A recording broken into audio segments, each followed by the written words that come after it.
left behind. That's why I nominated him, and he's capable in community activities and leadership. Thank you very Well, much. thank you, Honorable. I think Honorable Gideon has gotten his answer. Are you satisfied? Well, that is nice. So we are going to have a seconder. Good afternoon, honorable members. My name is Nakal Sharifa, a representative at the Youth Sounding Board, and I'm seconding Honorable Latif due to the fact that a lot of times we look at different positions being given different slots, and we have those specific slots for persons with disability. But these people can move up. These people can represent anywhere without us looking at the other side of them being disabled. And it's one of the reasons why I support Honorable Latif, because he's 100% capable. Thank you. Well, thank you, Honorable Latif has been seconded. I'd like to invite Honorable Latif. Thank you very much. I would like to pause rules of procedure. Let us, because of the interest of time, out of the view, we are going to nominate, and then the person who has been nominated will be given a chance 2 to 3 minutes to campaign and talk about themselves. The decision to vote is entirely yours. The seconder who comes here can only say, I second. You do not have to explain. Is it okay? We're good to go. So, first candidate, you have to write down. The first candidate is Latif. You'll probably stand here. Yes. I have very many assistants at the moment.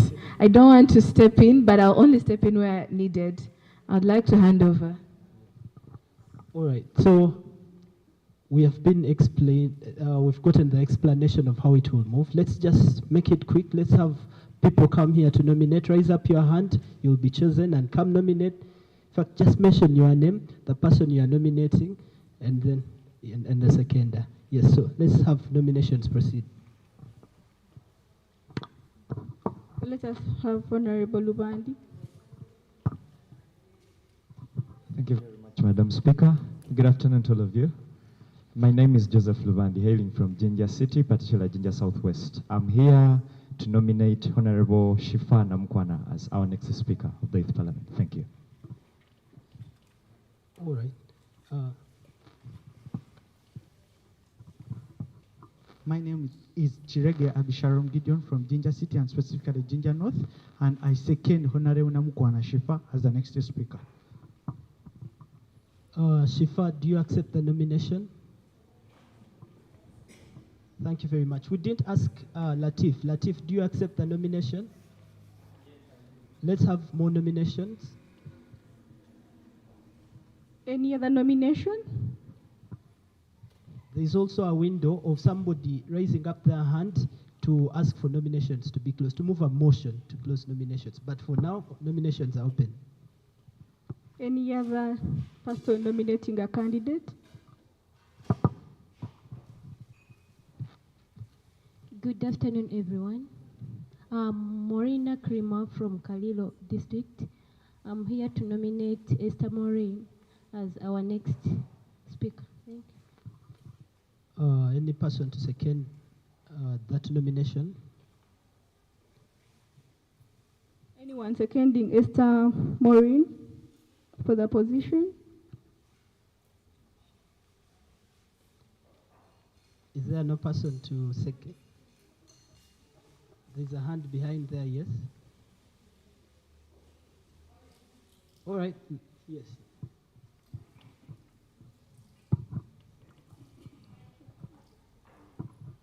Thank you. I, Esther Morin, I came late, I was not ready, and I didn't know the procedure because it's my first time being here, and I think I'll step down for today. Thank you.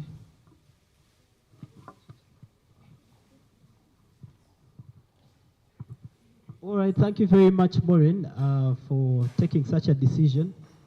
Do we have any more nominations? Please.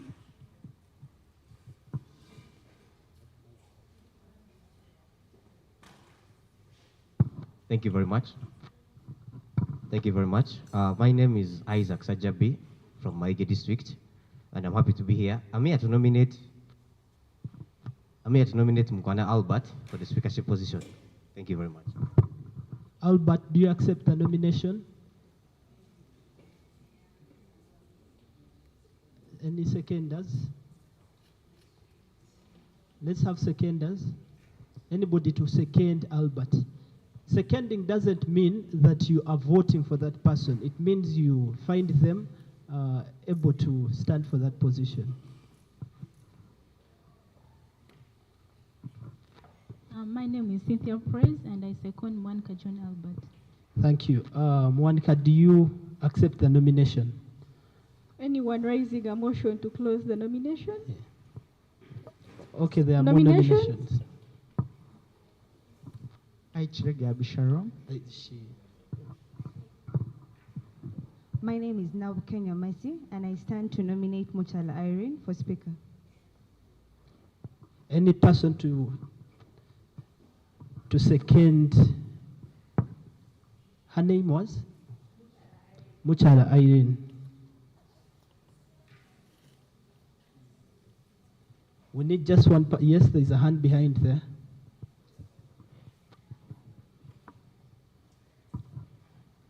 I'm Andrew Bogere. I second Muchala. Irene. Thank you very much. There's a motion here. Let's go to the motion now. Irene, do you accept the nomination? Thank you very much.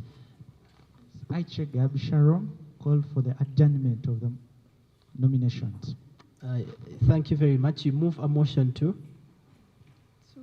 To close the nomination? Anybody to second that nomination? There is a hand. Thank you very much. Joseph Lubandi, I second the closure for nominations of speakership. Oh, I didn't get what you said. You seconded. Thank you very much. We now have nominations closed, and we have 4 candidates. The first one being Honorable Latif. Please step in front. We shall use just the front part here. You will not mind to be in front of us here. You just stand there. Honorable Latif, Honorable Namukwana Shifa, Honorable Mwanika John Albert, and Honorable Muchala Irene. So let's have all of them come in front here. You'll have 3 minutes. 3 are actually very many, because you don't have a lot. You do not have to even lie to these people. It is about assuring them that you'll do a good job in front here. So let's all of you join him. So I think we should start with Honorable Latif. He seems very ready. Please. All protocol observed. Good afternoon, beautiful ladies and handsome gentlemen. My name is Latif Lugudo. I'm a Busoga as well. I know some of you are looking at me and you're saying, is that Muslim also going to be our speaker? You know? I'm a Mzungu, but I'm a Busoga from Kamuli. I once served as a grade minister for disability affairs at Chambogo University. And as well, I'm a graduate from that very institution. I'm also I was a student at the Uganda Management Institute doing a diploma in monitoring and evaluation.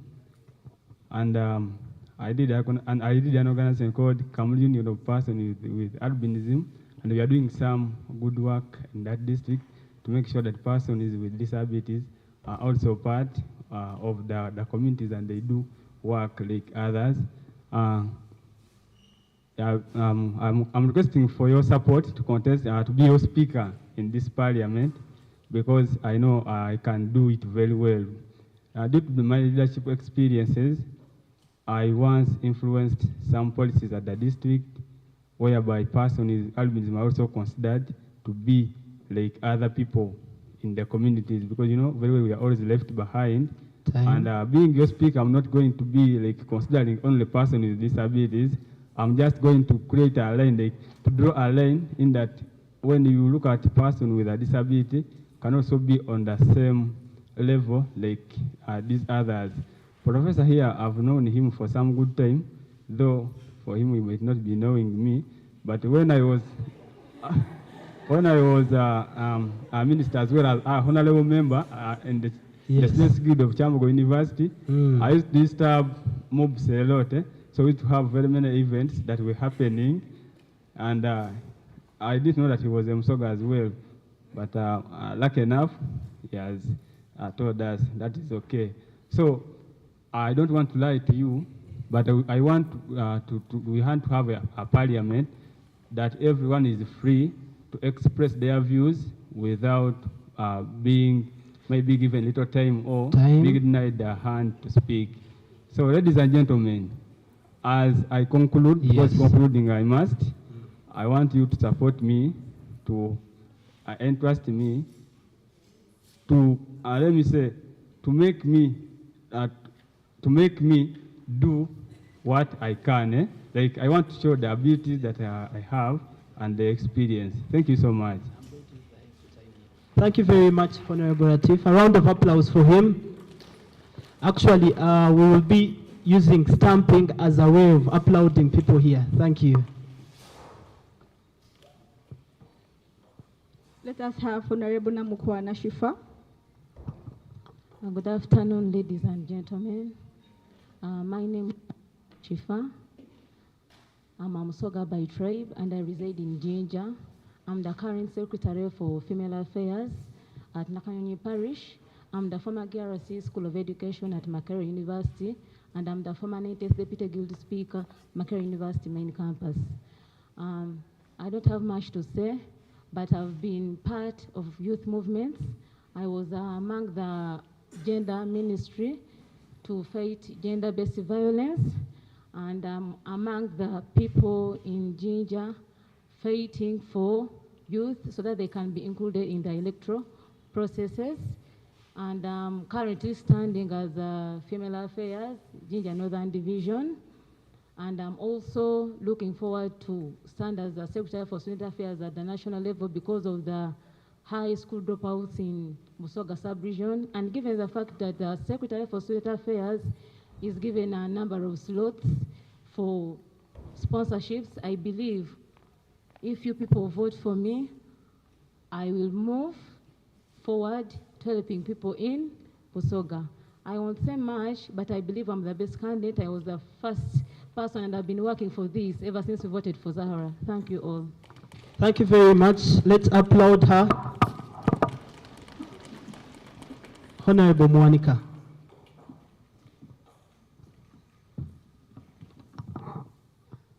Thank you so much. My name is Monica John Albert, and I am here as an aspirant for Speaker. Previously, I've been serving as President of Busoga City in Uganda Christian University. So, I will not say much, but as me, Monica John Albert, I want us to have a parliament here in Busoga that is inclusive, vibrant, and observes the principles of democracy. Let's not sit on ourselves, let's not sit on our parliament. We should even be more vibrant than the Central Youth Parliament. If you see the Central Youth Parliament, most of our talents are that side, but we need them this side. So, if Abasoga tulina okuyiramu tusitule waka tuve mu byokwekweka. So, when munaaba mumpaira obululu bwammwe, I will make sure you implement this. We must have a vibrant parliament, inclusive. It observes the principles of democracy, ate nga buli omu are represented. So, tidda kwogera bingi, n'olwekyo kankome wano. Thank you so much. Thank you, thank you. Honorable Muchala, Irene Ida. Okay. Thank you so much for this opportunity. A good afternoon to you all protocol observed. My name is Muchala Irene Ida.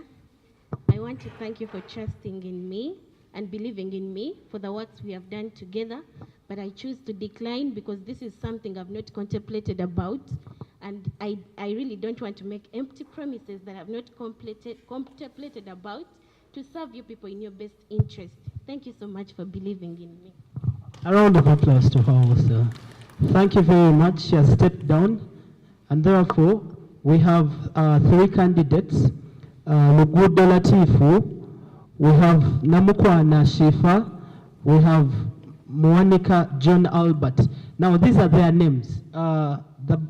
This is our ballot box. Yeah? Yeah. There are no papers inside here. And you receive a ballot paper, and you only write a name. You can write either one name or both of them, but do not mix names. When you mix, when you have one name from Shifa, the other from Albert, now that will be an invalid vote. But even if you write just one name, Latifu, that will also be a valid vote. We request that you put a name that can be clearly read for us to justify every vote. And I am very sure we are all land people, and therefore writing is not going to be a very hard thing. Maybe the decision to vote who will be the one that is hard. So let's make it quick. The ballot box is waiting for your ballot papers.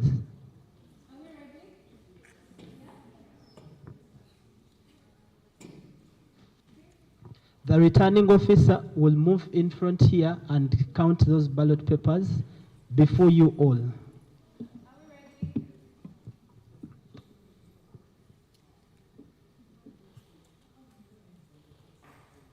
You only vote once.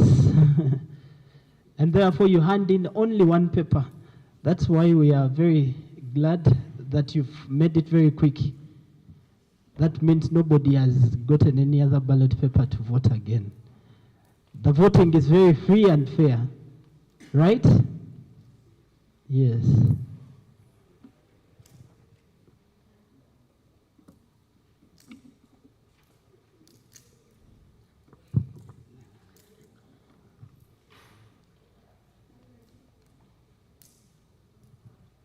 Every candidate will give us one agent to be part of the vote counting.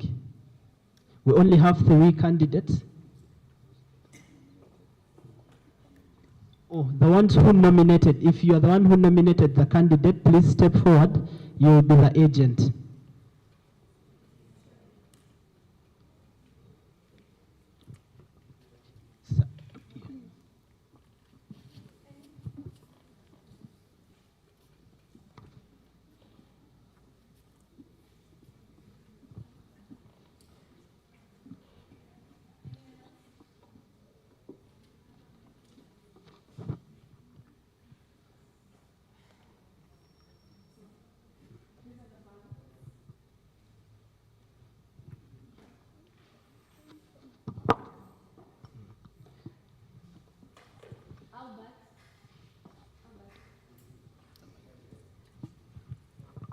Shifa.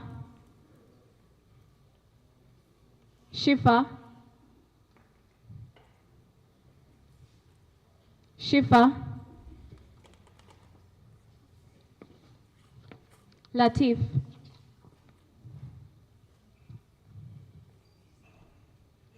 John. Is John Albert? John Albert. Declare 3 names. You have how many names? Moanica John Albert. John. Yes. Albert. Albert.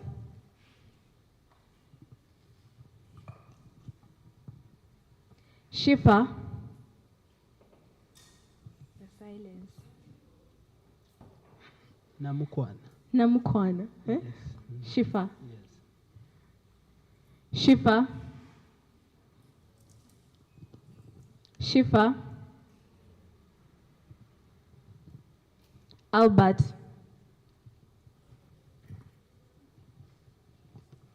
Shifa.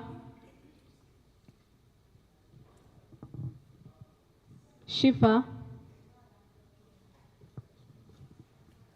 Latif.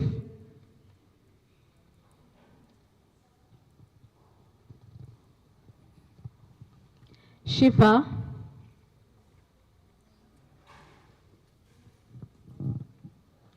Shifa.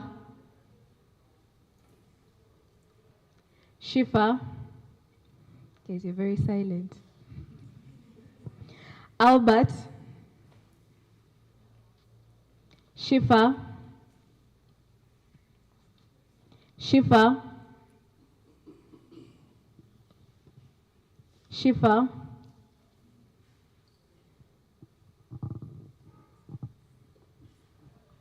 Shifa. Latif. Latif. Shifa.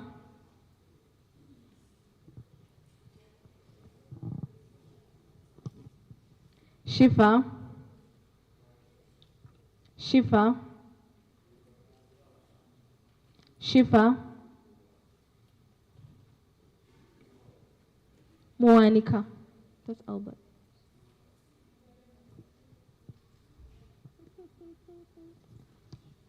Shifa. Shifa.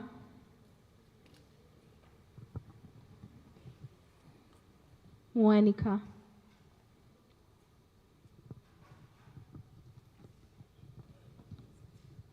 Shifa. Who do we start with? Counting? Okay. So in counting. 1, 2, 3, 4. Latif has 4 votes. Albert, 1, 2, 3, 4, 5, 6, 7, 8 votes. Albert.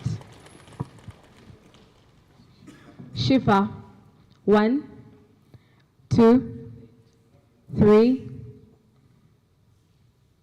4, 5, 6, 7, 8, 9, 10, 11, 12, 13, 14, 15, 16, 17, 18, 19, 20, 21, 22, 23. Shifa has 23 votes. I'd love to hand over to. Now let's have the returning officer declare.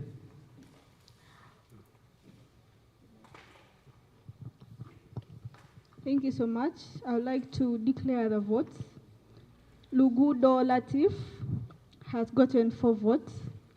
Honorable Muwanika John Albert has a total of 8 votes. Honorable Namukwana Shifa has gotten a total of 23 votes. Congratulations, Right Honorable. And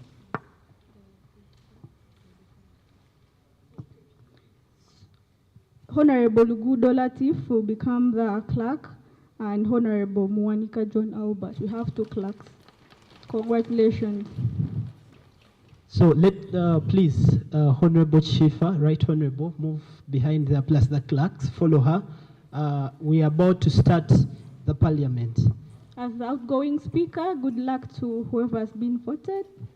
My name is Zahara Mariam Mondera. Good deliberations. Thank you so much.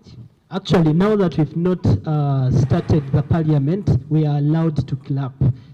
So I request the whole parliament, if you wish, really, please stand up so that we give a standing ovation to the outgoing speaker. Thank you so much. Let's clap for her. Maybe one more that has some life. Let's clap for the outgoing speaker. Also, as our, thank you very much. As our guest of honor and the other chief guests, as they move behind there, let's clap for them for giving us such wonderful words.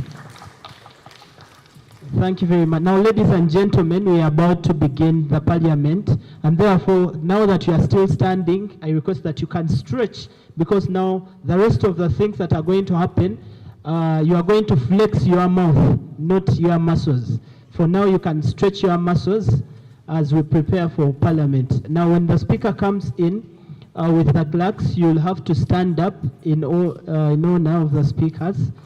And we'll start with the anthem. We'll only sing we'll sing all the anthems, but one stanza each. And then Parliament will begin. You already have the standing order. So that is what we will follow that time. So you can use the restrooms in just 1 minute. I request that you do not delay. I'm a truck driver. Here we are in Arua, but right now we are in Evora. And where we are now is a lorry park, where normally when drivers comes in, this is where they normally park their lorries. And then they go out and load, after offloading or loading, this is where they normally park. We have trucks from Kenya, Uganda, even Congo. They all parked here. Truck driving business, actually, it is a good business, but it has a lot of challenges.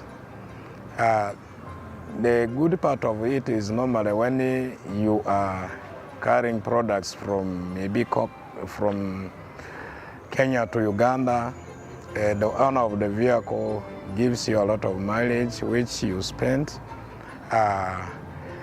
It also gives you time where, as far as you are traveling, your family members will not suffer a lot about it because they will have money to feed the family. I've received the training in FEB from Advanced Africa and Faraja Africa in Arua at the Heritage Court. The most topic I appreciated, the first one is about health, driver's health. A driver should know how to control himself or herself, especially when driving on a high road, on main roads and whatever.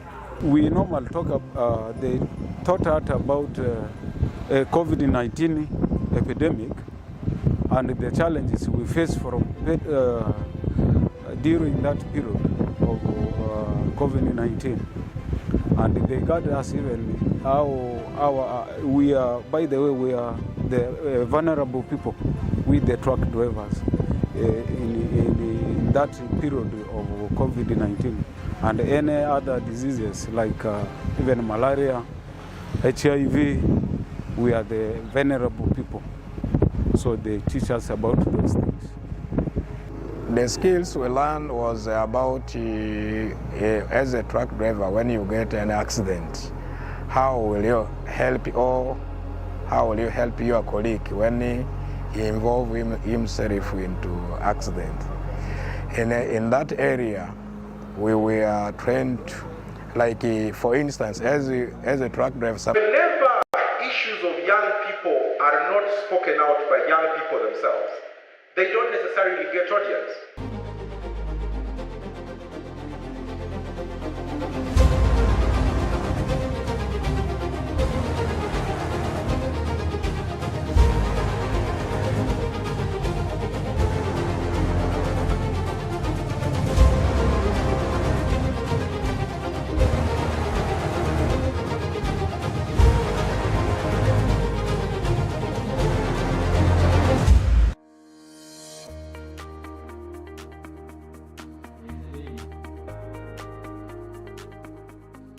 This being the 6th edition of the National Youth Parliament, organized by Faraja Africa Foundation. Yeah.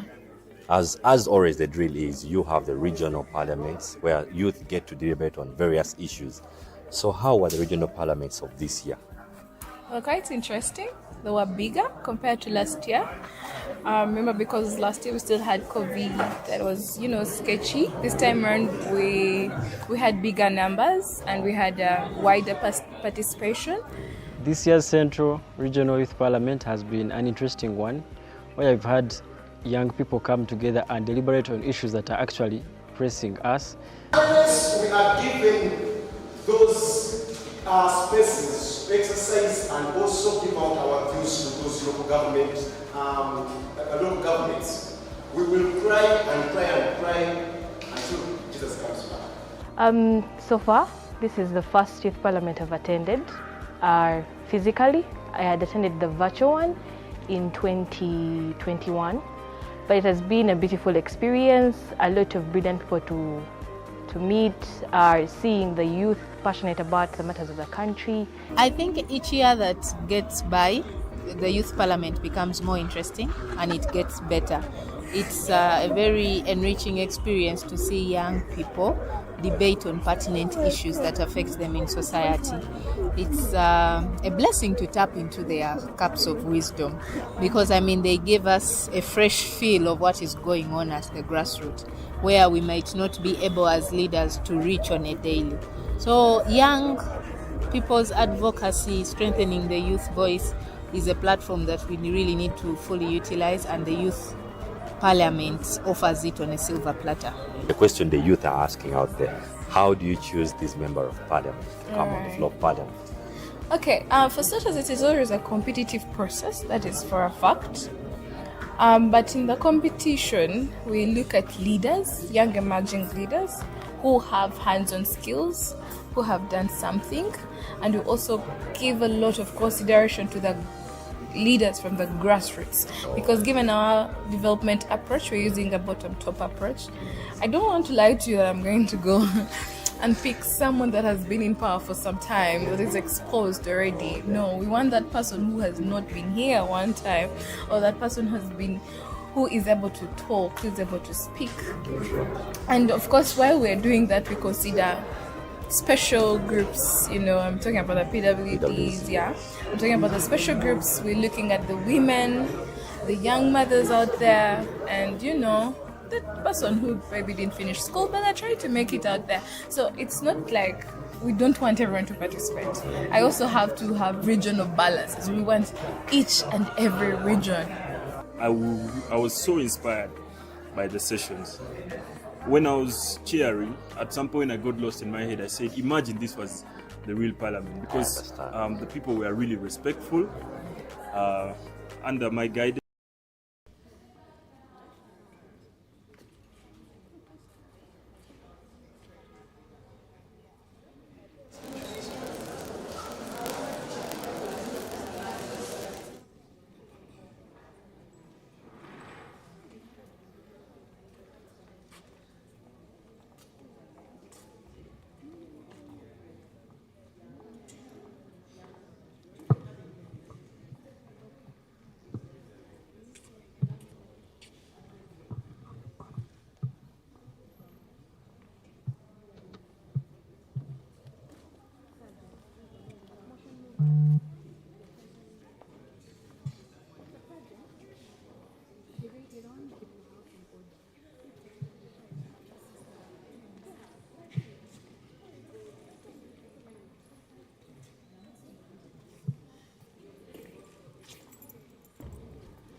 necessarily get audience.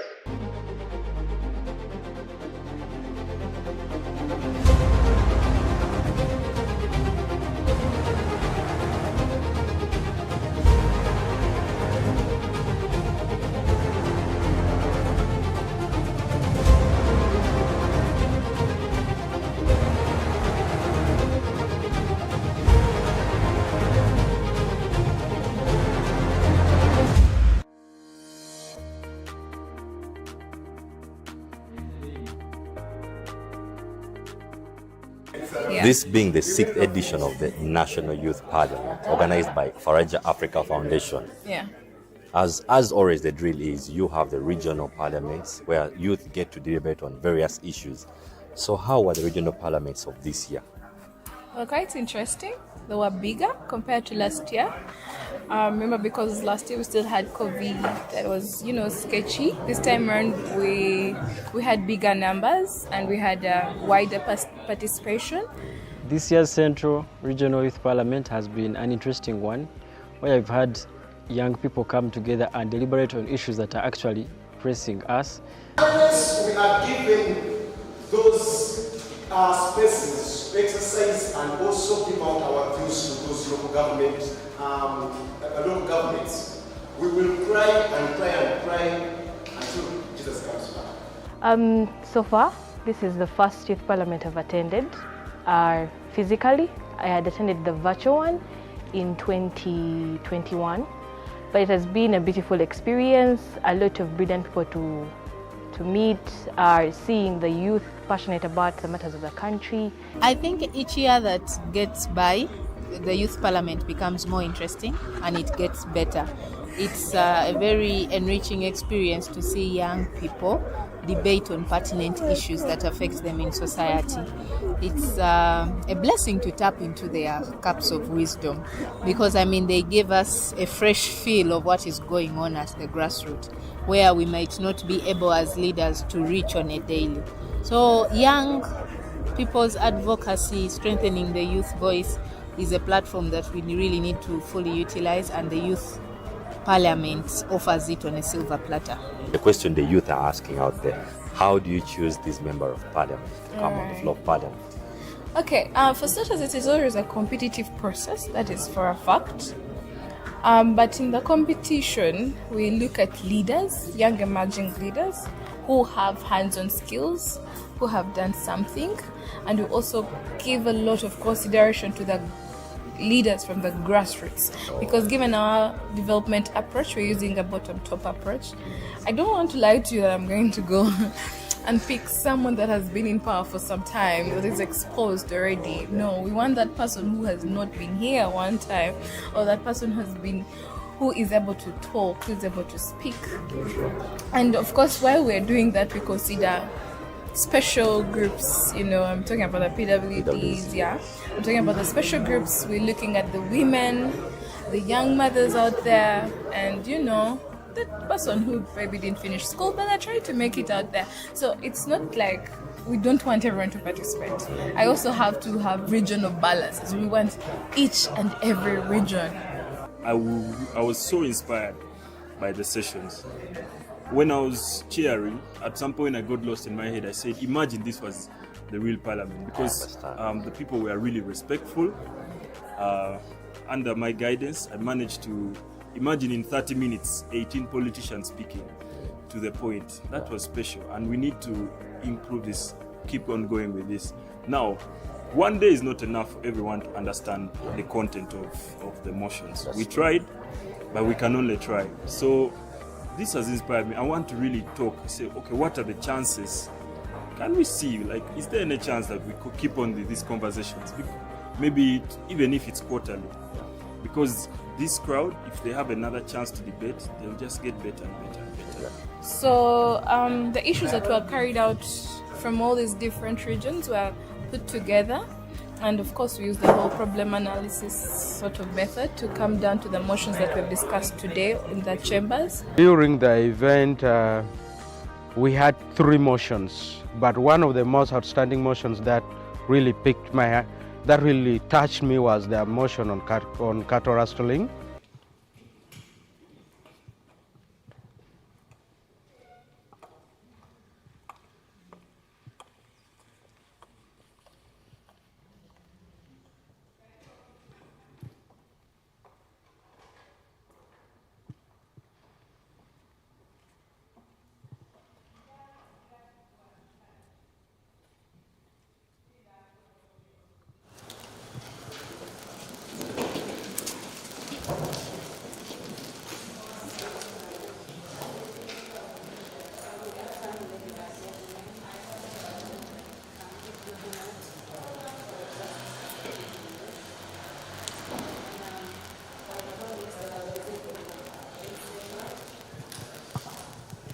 And I promise that I will present over the legislation without bias and discrimination.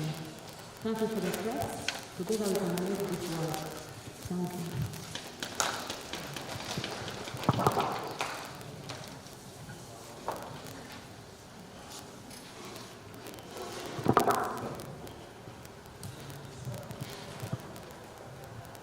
I, Namkwana Shifa, swear in the name of the Almighty God that I will at all times well and truly serve the Republic of Uganda in the office of the Speaker of the Busoga Regional Youth Parliament, and that I will support and uphold the Constitution of the Republic of Uganda as by law established. So help me God.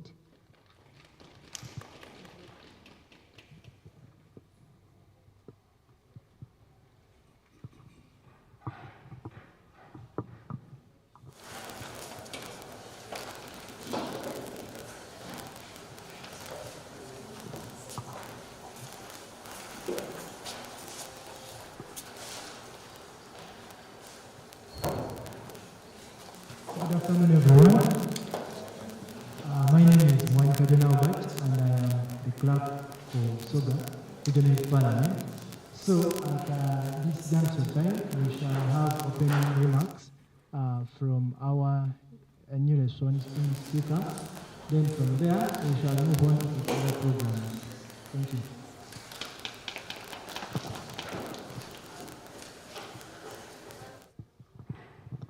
Good afternoon once again. Members, I'll be taking you through the rules and procedure. Now, members, before we start the parliament, I'll urge the motion movers to come up with the correct statistics, because I believe you made the research. And I also urge the House to actively participate, because we are competing globally, not just in Busoga sub-region. So, members, I believe together we can make it. Thank you.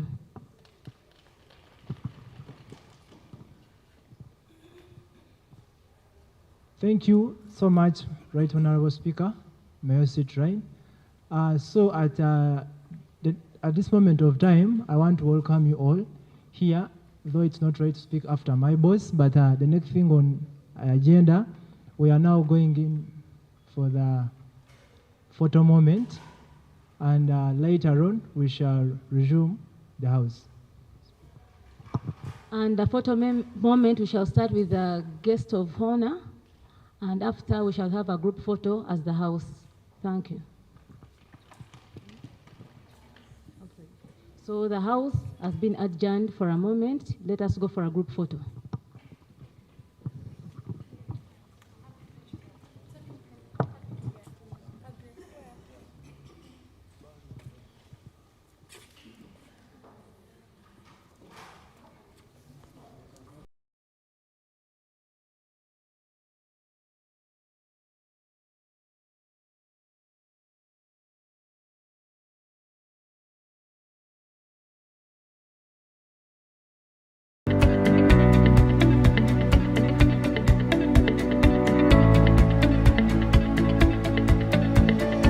Hello, my name is Paul Peter Siniga from Tanzania. I am Speaker of the 4th East African Youth Parliament, running from the year 2021 to 2022. The East African Youth Parliament has opened many doors for my career as an individual young person from the East African community. It has nurtured me and shaped me as a young leader to engage with high-level policymakers within my region and advise them on youth issues. It's been an opportunity of a lifetime whereby I get to explore my leadership skills and be of better service to the East African region in the voice and representation of young people of the East African region. During my parliament, we discussed a number of motions ranging from post-COVID resilience to universal health care, employment opportunities for young people, and so forth.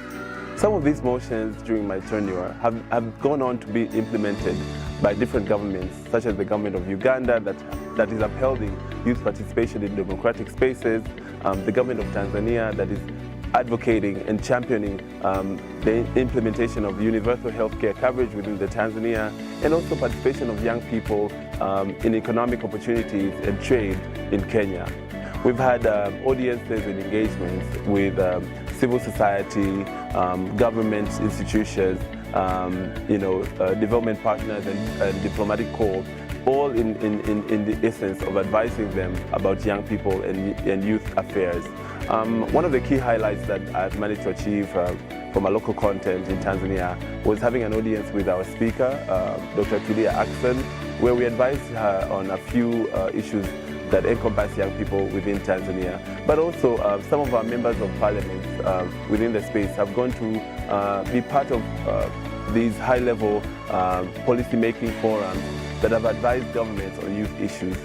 In terms of economic issues, the East African Youth Parliament has furthered the integration and interaction of young people within the East African community to spearhead movements and trade of young people within the East African community. Economically, East Africa as one region bears a vast opportunity, an array of opportunities for young people, be it trade, be it cultural expression, be it joint participation in different programs, be it in the development agenda. We've seen the economic opportunities that the East African community provides to young people. Therefore, it was our mission as members of the East African Youth Parliament to contribute highly and talk to our government leaders and policymakers to uphold their treaty of East African, to contribute more to the development of young people. In the social space, the East African Youth Parliament has been a safe space for us as young leaders and activists to work together, to come together, unified, to address the challenges within our community. The East African Youth Parliament is a safe space for young people to come together and address the challenges of the regions, find solutions, but also be key players in the decision-making processes by engaging with high-level stakeholders from the East African governments. So as a young person, when you get a chance to be part of the East African Youth Parliament 2022-2023, do not take it lightly. Show us what you've got, your skills, your talent, your vision, your activism, your advocacy, and things that you believe in to make East Africa community better.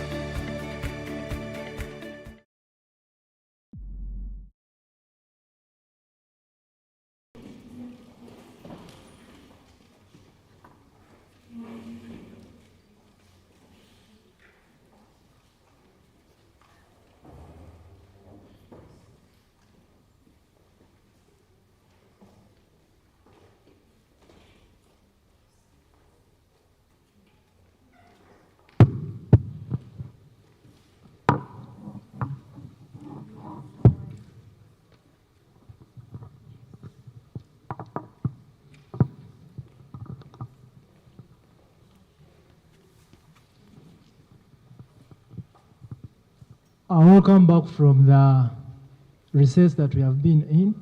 At this moment of time, we are now going to resume the normal business of this August House. I want to welcome you back in this August House, and we are going to start business as usual for the motions, and we have 3 motions in the House. The motion mover will be given 4 minutes, then the seconder will be given 2 minutes, and the other people who would wish to debate on a motion will also be given 2 minutes. The first motion, it will be a motion for resolution of the Youth Parliament urging the government to tackle youth unemployment, promote access to startup capital, and enhance youth inclusion in electoral processes. Then motion number 2 will be motion for resolution of the Youth Parliament urging government intervention to reduce teenage pregnancies and increase access to quality, affordable education for young people. Then the third motion will be motion for resolution calling upon government of Uganda to avail better medical services to the young people in the region. Just as I've said, the motion mover will be given 4 minutes, the seconder 2 minutes, and those who wish to debate on the motion will be given 2 minutes as well. Members, as you're coming to submit here, you should submit with facts.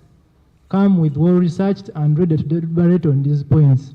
Use your time effectively and make sure you follow the House rules. the procedures and rules of the Parliament will work, points of procedure, points of order, and point of information. At this juncture, I'm going to call the first motion mover, that is motion for resolution of the Youth Parliament, urging the government to tackle youth unemployment, promote access to startup capital, and enhance youth inclusion in electoral processes.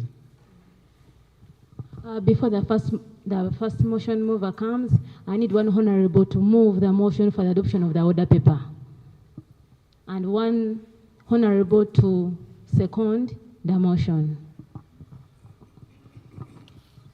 Let's have a person that's going to move a motion to adopt the order paper.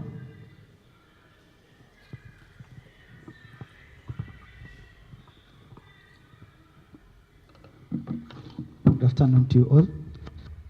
My name is Chege Abisharom Gideon from Ginger North, and I adopted the order paper. Thank you. I'm here basically to move a motion, the first motion, which states the resolution of the Youth Parliament urging urging the government to track. Yes?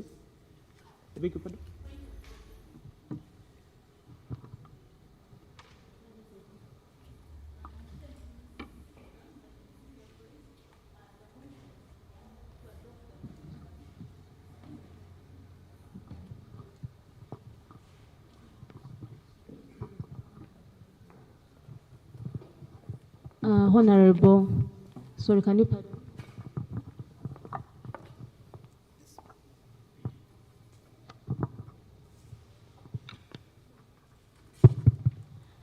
My name is Cynthia Price, and I second the motion to adopt the motion. Thank you. Yes, let me restate the motion. The resolution of the Youth Parliament urging the government to track youth unemployment, promote access to startup capital, and enhance youth inclusion in the youth electoral process. I'm very granted an opportunity to discuss about a topic or a resolution which the first speaker himself or the guest of honor, Professor Rule, sorry if I've not pronounced the name wrongly, he has spoken about the same thing of poverty. Following the new vision. Sorry, Honorable Abisharom. Abisharom moved the motion to adopt the order paper, and the other honorable moved the motion to second the order paper. So I had to first interject him because I have to announce to the House that the order paper has been adopted.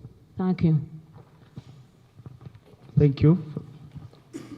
So I'm very granted, as I repeat myself, that even the guest of honor has urged us about the same thing of poverty and unemployment among the youths in the Busoga sub-region. As you follow the Daily Monitor statistics, state that 60.9% of the youths in Busoga are not in education, are not in employment, and neither in training. So now, where are those youths? I call on to this house to help me and agitate, as the motion says, that we urge the government, because they have put us into a position that we are only supposed to ask the government. But now, as I move this motion, I say we have the ability and the responsibility of you and myself to see what we can. I welcome the second of the motion. Thank you so much, Honorable. But if we are having here representatives from the European Union, I want you to convince them within those 3 minutes that really this motion should be adopted to the House. Let's not just touch on it and we leave it there. So we must have facts at hand, and we must convince the people that are here that indeed this motion should be adopted by this House. Thank you. Thank you. Following that, the net, or not in employment, not in the education or training of the number of the youths in the Busoga sub-region are 60.9%.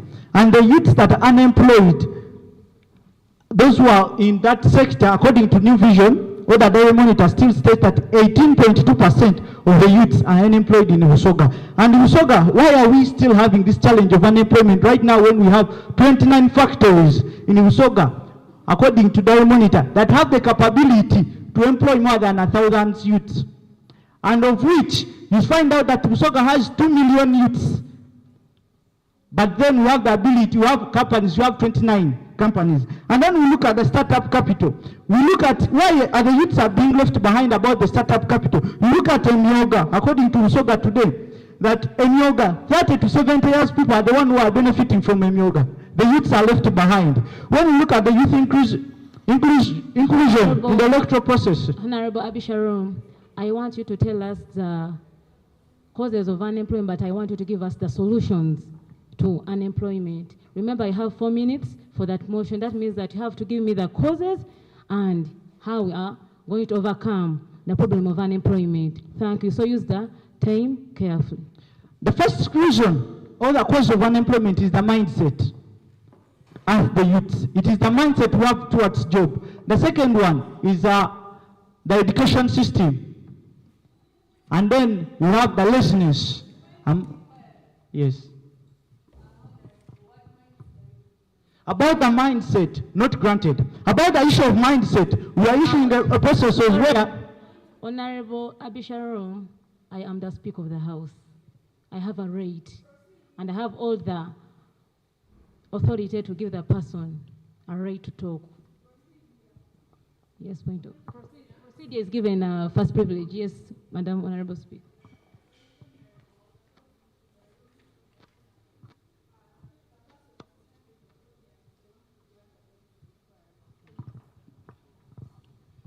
So am I granted? Honorable Irene. Thank you so much, Honorable Speaker. May you sit straight.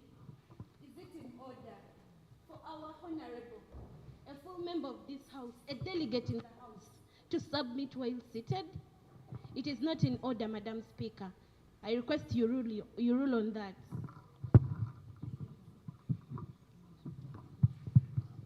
Thank you. With the guidance of the Speaker, it is not in order to submit in this House without introducing yourself, because it is a common norm in this House that you should introduce yourselves to each other and the constituents you're representing. Thank you so much. Thank you. If I may list out the causes of unemployment for the interest of time, we have economic downtowns, whereby we find out that many people have failed to find out employment because of the economic status in Busoga. Right now, according to World Bank, they say someone who is above the poverty line is supposed to be earning more than $3 a day. $3 a day. And so, that $3, how many people in Uganda are able? Honorable Abisharom, you're talking about $3. It is not, you talk the $3, you convert the money to Ugandan shillings. It is not comprised that we all know dollars in Ugandan shillings. Madam Speaker, according to my source, it has been in dollars. That is the World Bank. But if I'm to convert it, that's approximately 10,000. You have been doing research. You had to research about the dollar, how much Ugandan shillings is in a dollar. So it was your work. Thank you. Thank you. So it's approximately 10,000 per day. And so in Uganda, we find out that when someone is working in 90, he's getting 5,000. And are we going to have that rate, or we are still under the poverty line? Still, when we look at the technological changes, many people, for example, I had a chance to visit Kakira. Kakira right now, the conveyor belts are they are the one taking over the roles of men who are used to cut sugar canes, which is causing unemployment. Honorable, you have 30 seconds to summarize. Okay. Lack of skills and education. Right now, we are doing more theoretical. We are doing more theoretical than practical. We have government policies. You find out that right now, the taxes under the government policies, the taxes are higher than what you're earning. For example, a hawker in Jinja Town is having an issue of taxes around the streets. Then we have overpopulation. Busoga has a higher population than the number of opportunities that are there. Thank you. So I welcome this. Thank you, Honorable Abisharom. I welcome the seconder at the podium, but I will urge a seconder, if you're giving a problem, please give the solution. Thank you. Let's have the second of the motion. The second of the motion, please step forward. You kindly have 2 minutes, and make sure you give us solutions, not lamentations. Because My name is Nabokenya Maisi, and I'm from Iganga District. I stand to second the motion. I'll come back to debate it.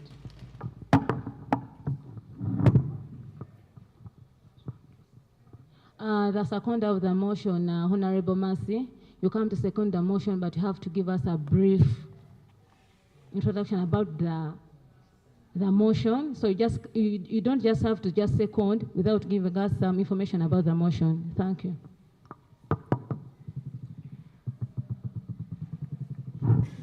Once again, my name is Nabokenya Maisi, and I am a resident of Iganga, residing in Kampala. It will explain the name. Now, I'm going to be specific with some of the parts of the motion, which was the inclusion of youth, okay, in the demographic policy. Now, when you look at this, the youth let's speak about it in two positions briefly. The youth have 0.9% of participation in the government. We have 529 MP positions in the parliament, but we only reign 5 positions, okay? Now, let's leave, that is only for the youth, but the youth are not detained or refuse to participate in other MP positions.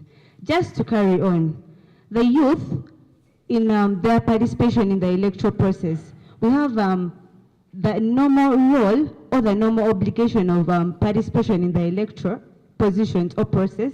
One is supposed to participate when you are 18 years and above. Now we look at youth being in the ages of 0 to 17 years. Most of them are the percentage, the highest number, that's about 75% of them. Now that means many of them are not actually participating in the electoral process, yet they are the majority. In less than 20 seconds, please summarize. Sorry? In less than 20 seconds, please summarize.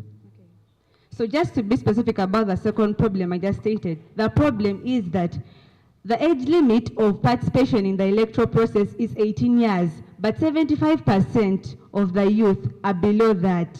You get? Which can be revised. Now, the solution is,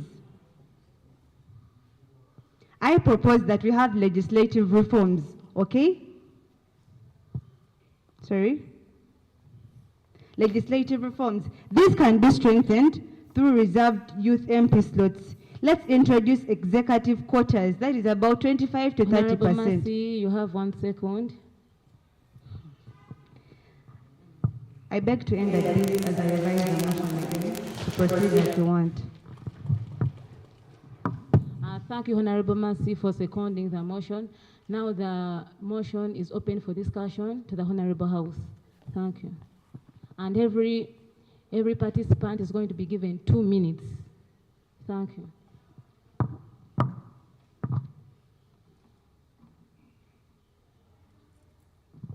Yes, Honorable Lubandi. Thank you, Madam Speaker, and my fellow honorables here.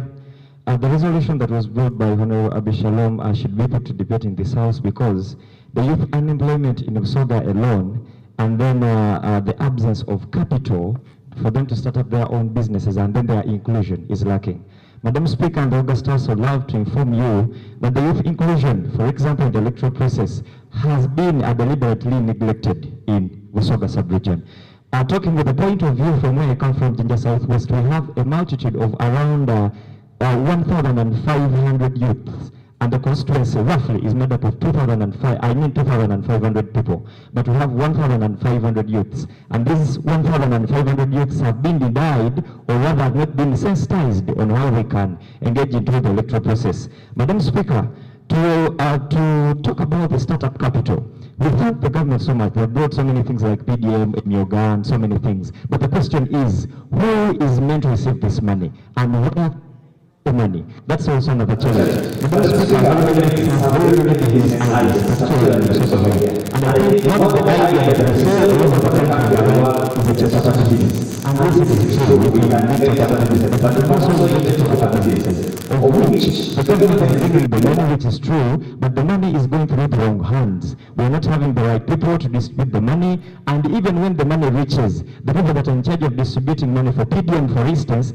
ask an extra fee to people that are meant to receive this money, and then after them giving the money, they don't spend it. And then, Madam Speaker and August House, I would also like to draw your attention that as the government... And according to your research, did you get to know the person responsible for lobbying the PDM money for these people? Who is responsible for writing down the youth interested in the PDM money? Thank you.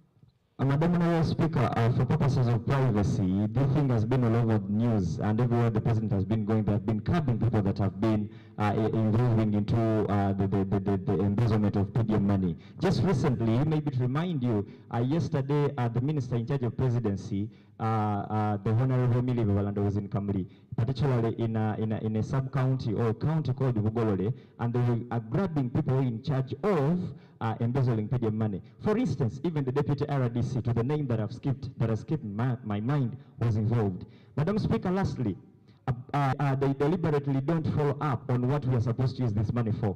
Very many people have gotten 1 million for PDM, and guess what? In my home district, Kamili, people are resorting to drinking, people are marrying very many women. The government is not clearly giving us a strategy. How should we use this money? Madam Speaker and August House, I beg to submit. Okay, thank you. Now, members, to add on as a speaker, those people who do not know the people responsible to take them to the PDM offices and stuff, at the parish level, we have chairpersons at the parish level in the youth council elections. So if you have a chairperson at the parish level, those chairpersons are responsible for the youth at the PDM level, because most of the times the chairperson at the parish level is responsible to register the youth interested in the money for PDM. But the only problem we are having, even my grandmom got the PDM money just of recent, but she had to pay a lot of money because she paid like 100,000 to get the money. So we have to look for the resolutions and how we are going to solve that problem. Thank you. Now, members, I'm going to welcome another participant, and we are going to use gender balance. Yes, Honorable Maureen.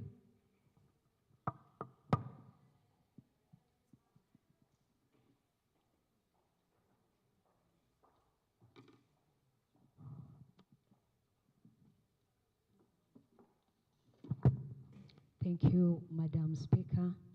Protocol observed.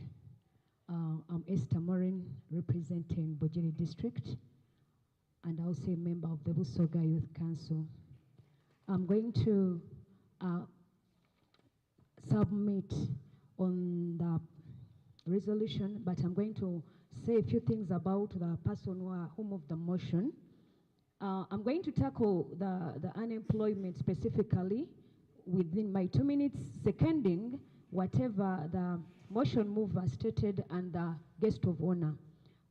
One of the things that are affecting the youths is the system or the education that we have. Most of the youths, and within the system of education, we also look at the mindset change. Most of the youths in Uganda, and this is 70% of the youths who are 30 and below, 30 years and below, they believe that employment means white-collar jobs. That is mindset. Their mindset tells them that when we talk about employment, we are talking about white-collar jobs. This has led to high numbers of unemployment in Busoga and Uganda as a nation. And I would call upon this August House and all people involved and the government as well to help us hold sensitization and mindset sessions so that we start changing, because we've talked about innovation, which can help the youth get employed. Employment is not specifically white-collar jobs. We can promote innovation as a solution to unemployment, giving the youth skills and knowledge to start up their own businesses so that they leave unemployment, because there is no government, not even in the states, that is going to employ everybody, all its nation people. And then to conclude, I'm going to sum up with talking about the mindset change, emphasizing it from here, because in Busoga, we have a lot of things that we can do. It's not only about the factories. There are a lot of things we can do, even the chapati that we are talking about. I'm going to give you an example. When it comes to the Nyege Nyege festival, that was an innovation. We ended up selling a chapati at 25,000 shillings. I'm sure of that. That is innovation. And at the end of that, the youth got a lot of money, and the revenue also was hiked, which also helps the local government and the Ugandan government to create employment for the youths. I beg to submit. Thank you. Thank you, Honorable Maureen. Yes, Honorable.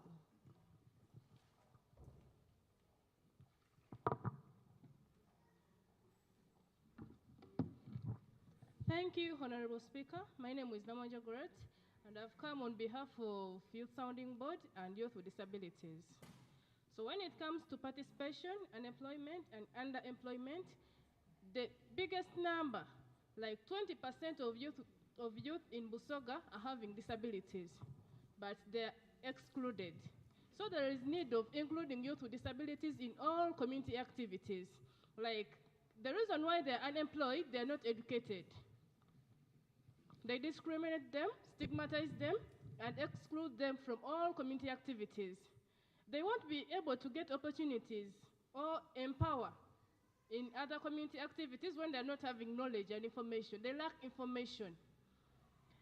Putting that aside, even other youths, in Busoga here, we're having a big plot of land, but just we lack information of how to use it. You have knowledge about agriculture. The biggest market in selling agricultural things, it's near here, Ginger here, it's Sambakot market. People transport their things from Kenya, from central Uganda, they bring them to Ambakot. But we youths from Busoga region, we don't know even how to plant tomatoes, vegetables. We lack information, yet we're having land. We have to learn the skills of agriculture. We have to learn the skills of agriculture. Inclusion has to be on board. Every human being is a candidate to disability.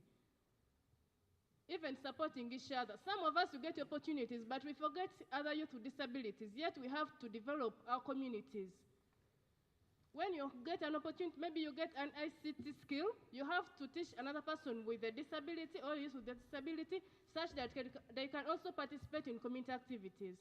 Thank you, Madam Speaker.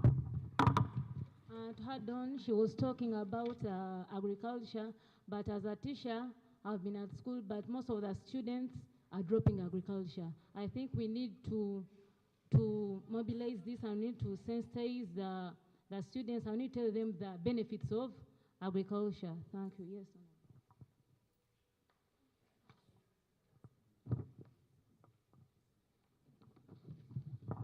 Thank you so much, Honorable Speaker. And one of the causes of unemployment in Busoga is limited support. As I stand right here, I'm a representative on the Uganda Modeling Association, and there is a given amount of money which is given to the art industry, but due to limited... Honorable, sorry for the interruption, but before you speak, you have to introduce yourself because the clerk needs to know the name. All right. My name is Nakal Sharifa. I'm a Youth Sounding Board member, and I'm a representative on the Uganda Modeling Association. One of the causes of unemployment to the youth is limited support, and we have a given number. We have an amount given to the art industry, but you find out that most of these industries, the mini sub-industries, are not aware of.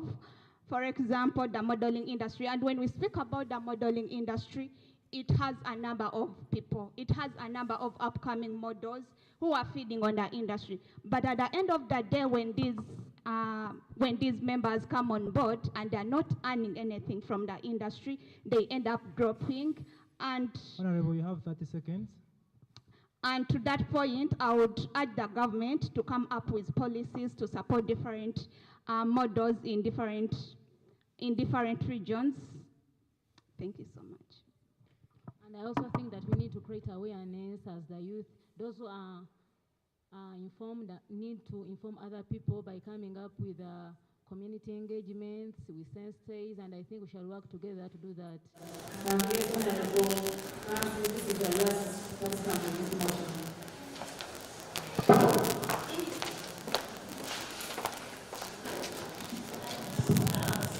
Thank you so much. My name is Francis. this particular moment I'm representing the people of Kazira district. Thank you for the opportunity. I will specifically talk about the startup capital. Yes, we are moving today. Today we are moving a resolution of the Youth Parliament urging the government to tackle youth unemployment, promote access to startup capital, and enhance youth inclusion. To be more specific, we are going to look at the startup nature in the Ugandan economy. According to the African Entrepreneur Ecosystem Index, you realize that Uganda ranks very low when it comes to enhancing the startup policy. So it is ideal that we take a step forward such that we do what is required to make sure that we empower the young generation.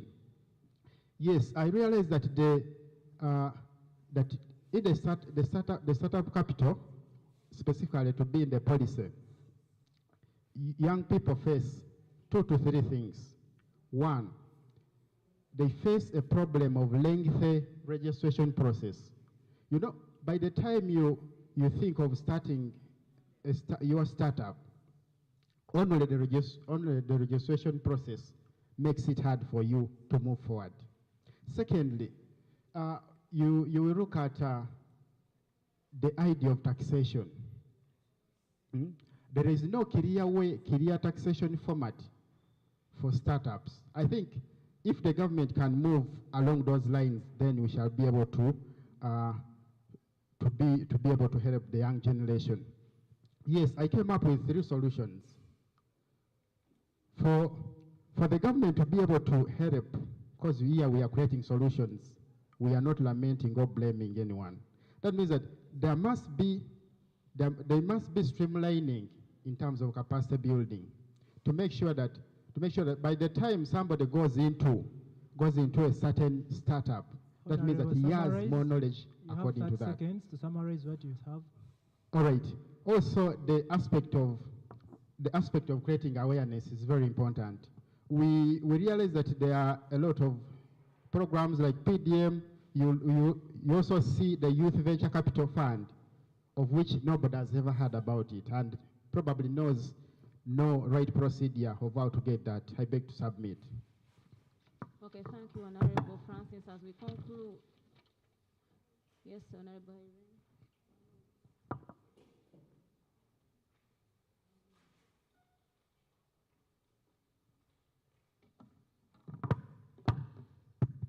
Thank you so much, Madam Speaker.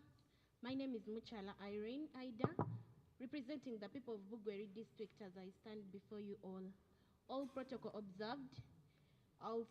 It will be a disservice for us to come here today and lament about the problems that we visibly see that we are facing as Busoga. Because when we are here, we are speaking on behalf of the country. We are not only limiting ourselves to Busoga as a region, but we are speaking about issues of national importance.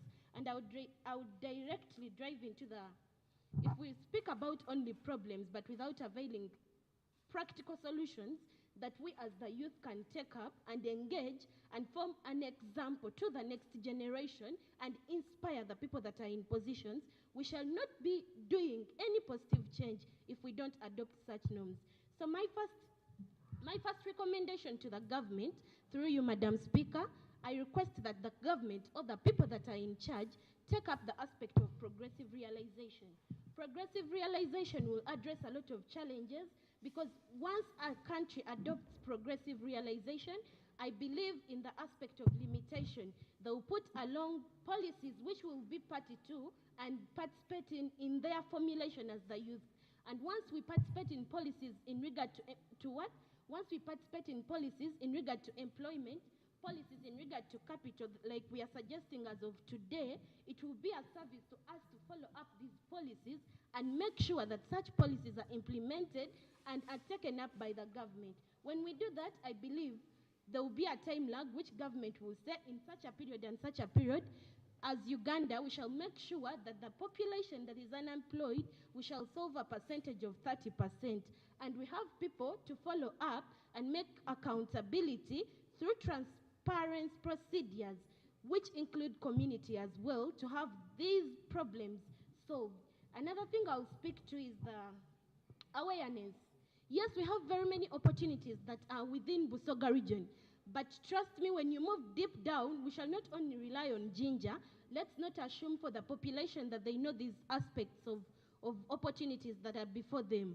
Not all regions know these.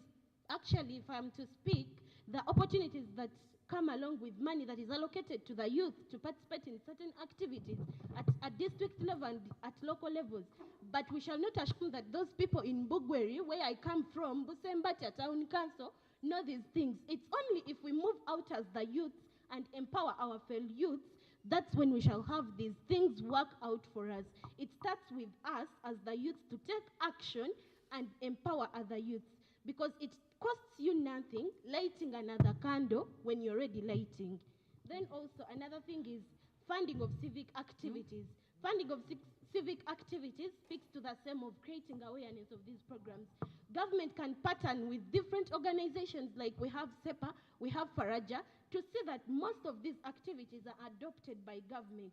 Once they partner, we shall know that we have people on ground that are working hand in hand with government to make sure that such policies are adopted and formulated and are implemented to the best of our ability as the youths that are in line with our objectives as the youths.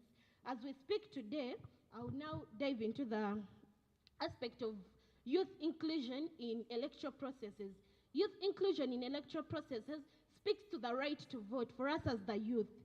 If we are speaking about the right to vote, we as the youth, do we have that right? Has it been observed by the government?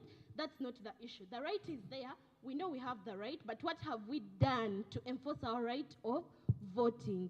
That is the question we should be asking today. Before you blame others, have you taken up your responsibility as a youth to go out and cast that vote that you want? We have structures that have been in place, but you've seen they are looking out for people to come and participate. They're just looking 5 out. seconds remaining. Thank you so much. But this is a matter of national importance. I request for 1 minute. Yes. Thank you. But 5 minutes, 5 seconds remaining. Okay, thank you so much. Let me be brief. That's where you find issues of the youths are now facing a challenge of political apathy, where they have lost interest in the what? In the electoral processes. What and vote, because this is a right that is emphasized on an international basis. It's not only a right for us as Busogas, we are here. You may find that only 20% of us have participated in these processes. Thank you so much. I beg to submit, Madam Speaker. Thank you, Honorable Irene. Now, members, with the submissions presented by the Honorables, I therefore put this motion to a vote to be passed. Those ones in favor say aye, and those who are not in favor say nay. Those ones in favor? Those ones who are not in favor? Yes. So the ayes have it, and the motion therefore has been passed. Thank you so much for passing this motion. And I would like to thank all the honorables who have participated. Though some of you have underscored the government initiatives like the parish development model, Emyoga, Operation Wealth Creation, we have had NADS, we have had Bonaba Gagawale, but most of you honorables have not talked about that. And then Honorable Francis said that Uganda is ranked below under startup capital. I think we have had so many startup capital in this country, because I think this government has, from the time it came into power, it has always come up with startup capital now to support these people. There's also money in the African Development Bank everywhere. So these are the things you're supposed to talk about, but now let's move on to motion number 2. That's where you will have to deliberate more, but motion number 2 is about for motion for a resolution of the Youth Parliament urging government intervention to reduce teenage pregnancies and increase access to quality, affordable education for young people. So the person coming to move this motion, you should give us facts and how this has become a concern in Busoga, because currently Busoga is being ranked among as the top region with people who have the highest number of teenage pregnancies. So the person who's going to move the motion, please step forward, and you must have enough facts regarding on that motion. You have strictly 4 minutes and use them efficiently. Then the person who will second, you will have 1 minute for the interest of time. You come tell us second and the reason why you have seconded it in just 1 minute, brief as possible. Members, Because due to the interest of time, the person who will second the motion will just say, I second the motion. Thank you. Thank you, Madam Speaker, and the honorables in the House. For purposes of identity to record, my name is Joseph Lubandi, and I hail from Jinja Southwest, and that's where I'm coming from. I'm here to move the motion of a resolution of the Youth Parliament urging government intervention to reduce teenage pregnancies, and increase access quality, affordable education for young people. I stand to move this motion under the rules of procedure 58 and 59 of the Parliament. Madam Speaker and the August House, as according to the Uganda Demographic and Health Survey of 2022, approximately 1 in 4 girls aged 15 to 19 years in Uganda already has a child or is currently pregnant, highlighting the persistent and critical national challenge. Busoga as a region, out of the 25% percentage of teenage pregnancy that the country stands, Busoga as a region stands at 28%. That is of demographic and health survey according to 2022. According to the Busoga Health Forum analysis made as of June 2025, they clarify and say Busoga is standing at a percentage of 33% in the rate of teenage pregnancy. Whereas Uganda's teenage rate remains among the highest in East Africa, posing a severe threat to the nation's human capital, development, and socio-economic progress.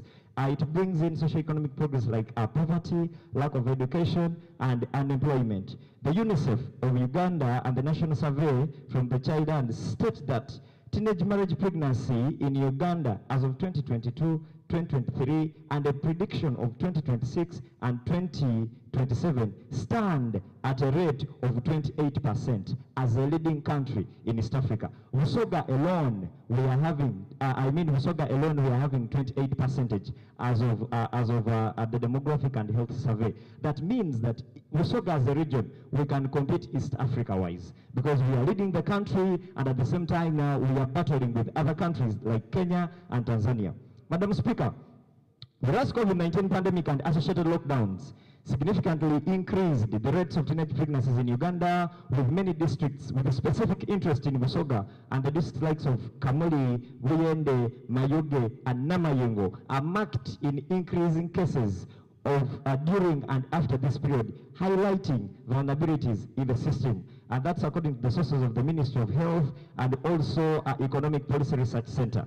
Whereas the lack of comprehensive sexuality education tailored the Ugandan context, coupled with limited access to accurate information on sexual and reproductive health, contributing significantly to unintended pregnancies among adolescents, are also injuring the country, Uganda. In particular with Busoga, the sexuality education has failed to be tailored in our Busoga schools, and you find that adolescents are lacking sensitization and education about sexuality. Madam Speaker, further concerned that poverty, unemployment, and economic vulnerabilities compel many young girls into sexual transactions or early marriages, increasing their risk of premature pregnancies. Madam Speaker, the reason as to why we have most of the school dropouts in Busoga, number one is poverty. Very many parents cannot afford the fees that are being charged by the school to take their children at school. Madam Speaker, looking at the National Population Census statistics of Busoga, we realize that districts like Buyende, Kamuri, Mayuge, Namayengo, and Vujiri are leading with the highest population. Out of 100% in Buyende, with a total number of 403,486 people that are living in Buyende, 70% are infants. That means that 30% are the ones giving birth to these infants. When we look at Vujiri, is having a total number of 480 people plus. When we also look at the statistics, the infants are too many. Mayuge with 577. Due to the interest of time, Yes. you want to tell us the resolutions you have. Madam Speaker, lastly, before I come to the resolution, Madam Speaker, 1 minute on the problems before I go to the resolution. And Madam Speaker, I'm convinced that the social stigma, discrimination, and concerned with that social stigma, discrimination. Wait, Honorable.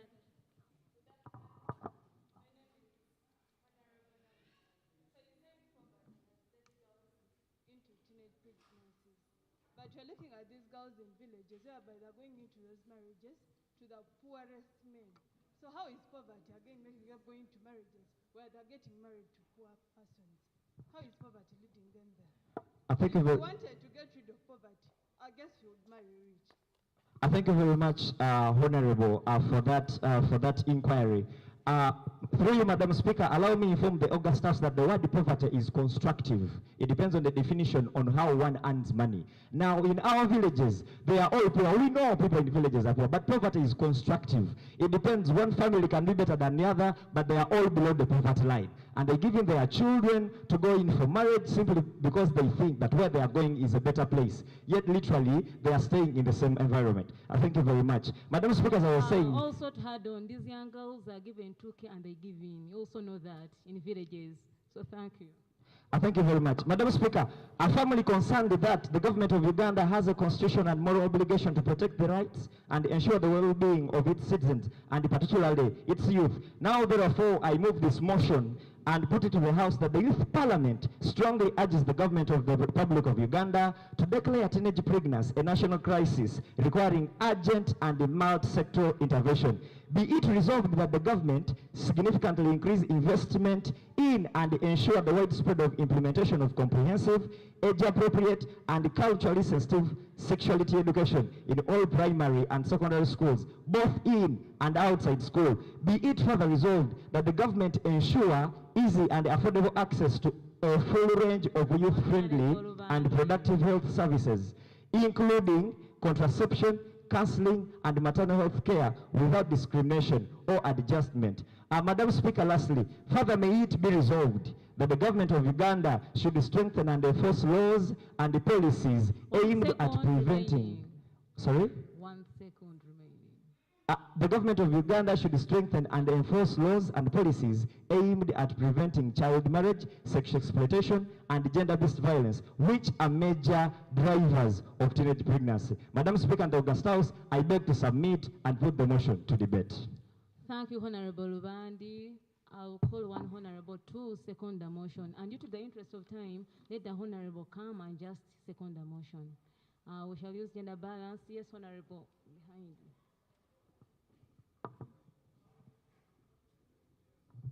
Thank you so much, Madam Speaker. My name is Viola Kataike. I second the motion. Thank you, Honorable Viola. Now the motion is open to the House for discussion. I shall also use gender balance.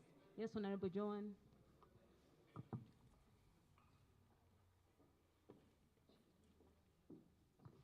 The people going to discuss, make sure that you provide facts. We don't want lamenting. Okay, thank you so much, Madam Speaker. My name is Joan Kabahumuza from Namutumba.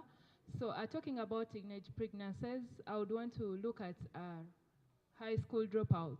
You realize, as our chief guest talked about, 70% of people that join primary 1 struggle to finish primary 7.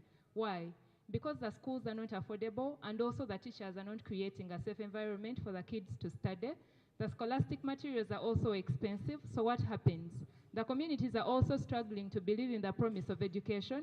This causes most of the girls or even the boys to drop out of school. And what happens when you're out of school? You're supposed to be a parent taking care of other children. So with that, I recommend that the government or even us, we make education affordable, because we realize even amongst us, there are people that are owning private schools. I recommend that education should be made affordable so that these girls are able to stay in school. While you're in school, I bet many of us here don't have kids, but we are 25 years and above. Thank you so much, Madam Speaker. I want you to provide us with how education is going to be made affordable. Fine, you're talking about making education affordable, but how? Okay. Thank you so much. So how can education be made affordable? You realize many government schools are really struggling because parents are not paying fees. The government should be able to invest more in the public schools so that their children are able to go there, because education is really expensive. You realize a child in primary is paying up to 1 million. How do you expect a parent to keep up with that money to keep the kids in school? Also, the scholastic materials are really expensive. Even the sanitary pads that the girls need to use are expensive. That's why most of them are dropping out of school, because they can't keep up with the shame and everything around that. Thank you so much. Are you supplementing on her submission, or you're supplementing? You're submitting or making another submission? Okay, no, for me, I just want to supplement. I think she's talking about private schools, but we also have government schools. But even the government schools we are having, they are charging out of fees, not so. So I think that we have to call up the government to reduce on the fees they are charging. Thank you. Okay, thank you, Honorable Joan. We are going to use gender balance. Gender balance. Boys. Yes, Honorable Elisha.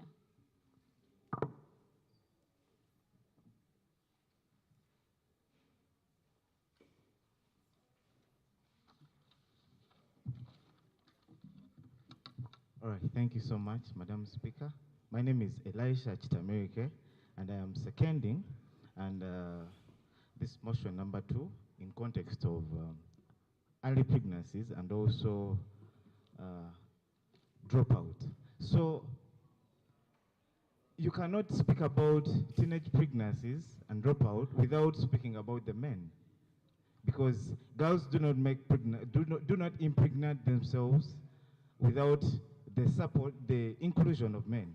So if we are fighting early pregnancies and all this in these other regions of the country, Busoga in particular, we cannot do away with the men. So what am I driving to? As we are fighting teenage pregnancies and dropouts in school, we should also include these men. And how do we include men?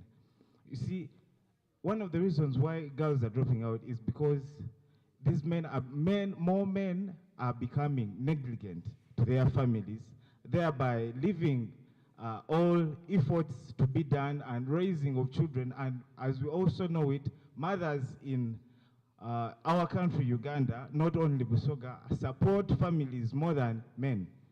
If you're to go in villages, Busoga in particular, men are becoming more complacent about women taking care of their families, and without the submission of men, without a father in the life of a child.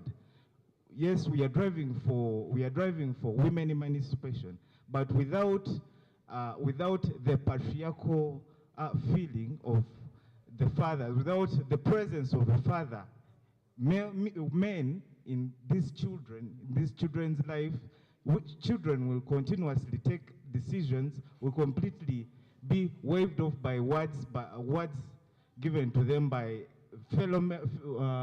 these young boys, and they will not be having direction, because we all know that men drive families. So if men are being complacent and being negligent of their families, such cases will not stop. And as we are, as the Youth Parliament, as we are driving to the cause of preventing early pregnancies, we should also make sure that government drives policies that support men that are doing something, and also include that, put policies that also support children that have maybe lost their father, something like that, so that we have remaining.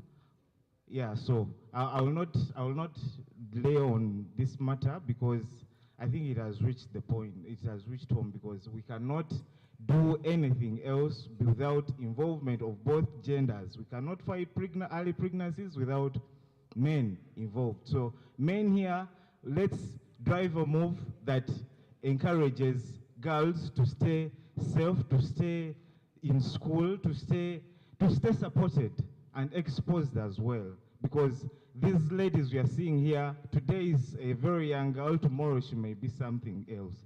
And also to avoid cases like fistula. Some of you may not be knowing cases of fistula. In a study done in 2019 by Plan International, most of the young girls between ages of 14 to 19, actually you may be surprised, our family are having more than two. So anyway, due to the case of time, I will seek to summarize, but by saying that we cannot drive out pregnancies without involvement of men. Men, let's do our part. Thank you so much. Thank you, Honorable Erisha. Now, members, with the interest of time, we have many people who want to submit. Let us use strictly 1 minute so that we can give chance to other people to also submit. Yes, Honorable Nambi.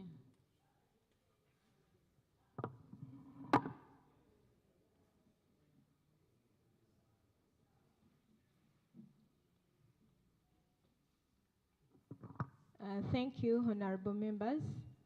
My name is Nambi Claire. I represent the youths of Jinja City within Jinja Northern Division, that's Buenda Parish.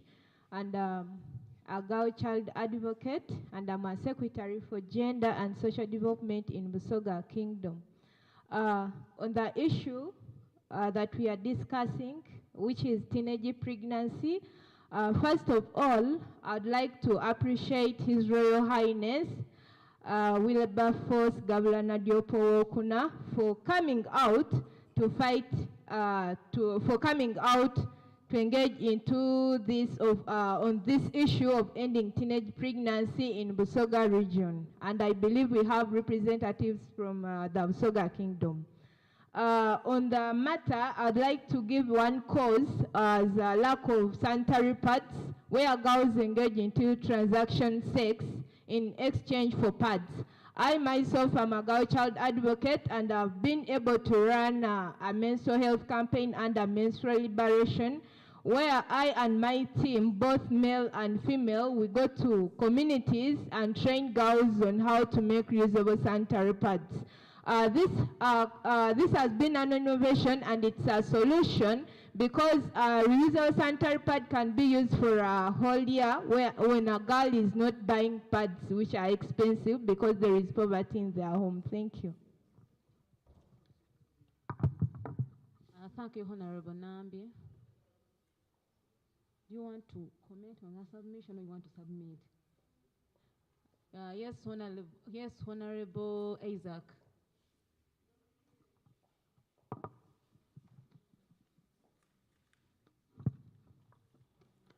Thank you very much, Madam Speaker.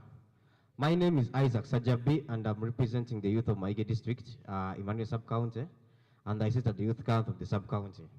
Now, I'm here to second the motion. First of all, they say the features of, the leaders of tomorrow are the people of today. But now the leaders of today are the mothers of today. Sorry, the leaders of tomorrow are the mothers of today. Now, this would be a wake-up call to the government. For example, in my district, in Maige, a basic government school, which is primary, that's Makembo Primary School, has got no facilities in it. The teachers are not being paid. The teachers have no staff quarters where they are sleeping. The students, the pupils there, the primary kids are not given lunch, like Professor Balina talked about. There's no food in these schools. So this will lead to increased dropout in schools, and it is causing teenage pregnancies. Thank you. I beg to submit in the interest of time.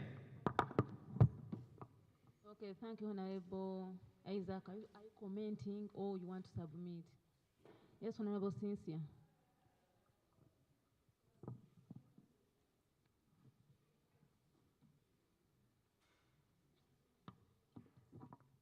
Thank you, Ms. Speaker, and the whole House at large. My name is Cynthia Praise, and I'm mainly coming to talk about the quality education. I'll merge it to the pregnancies of teenage women. Mainly, I'm going to start with joint support. Joint support, I'm going to talk about the parental support and the government support. Here, in this case, you find like government might be doing a bit of its work, like maybe giving some resources in some government schools. Since nowadays, like there is new curriculum where kids have to do like some of the practical work, but you find like these parents are not like supporting to their kids. You find there was some duty that was supposed to do, and there was this material that was supposed to be bought, but the parent is not supporting the kid in order the kid to do the work that was supposed to do. All in all, that we are waiting for the government to like provide some of the duties and stuff. But in this case, I'm not saying the government is entirely like good and stuff. The second thing, I'm going to talk about. Yes, Honorable Haida.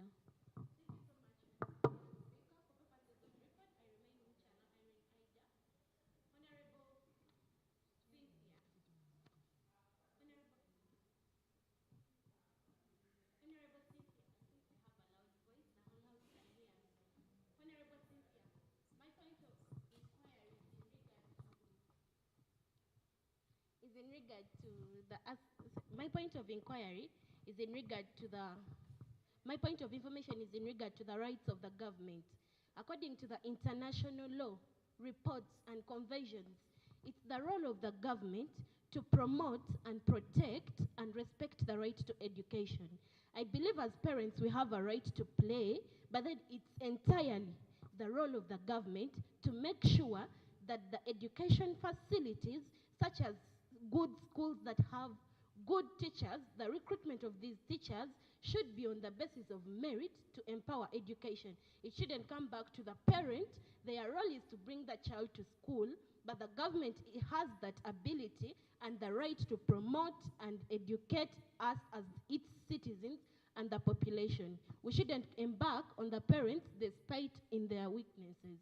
Thank you so much. Yes, I want to, let me comment in support to her. The first thing, who is the government before we run to the other government? Who is the government? It's me, the government. So your parent is the government. So, whereby, instead of first shifting the blame to the government, what has the parent?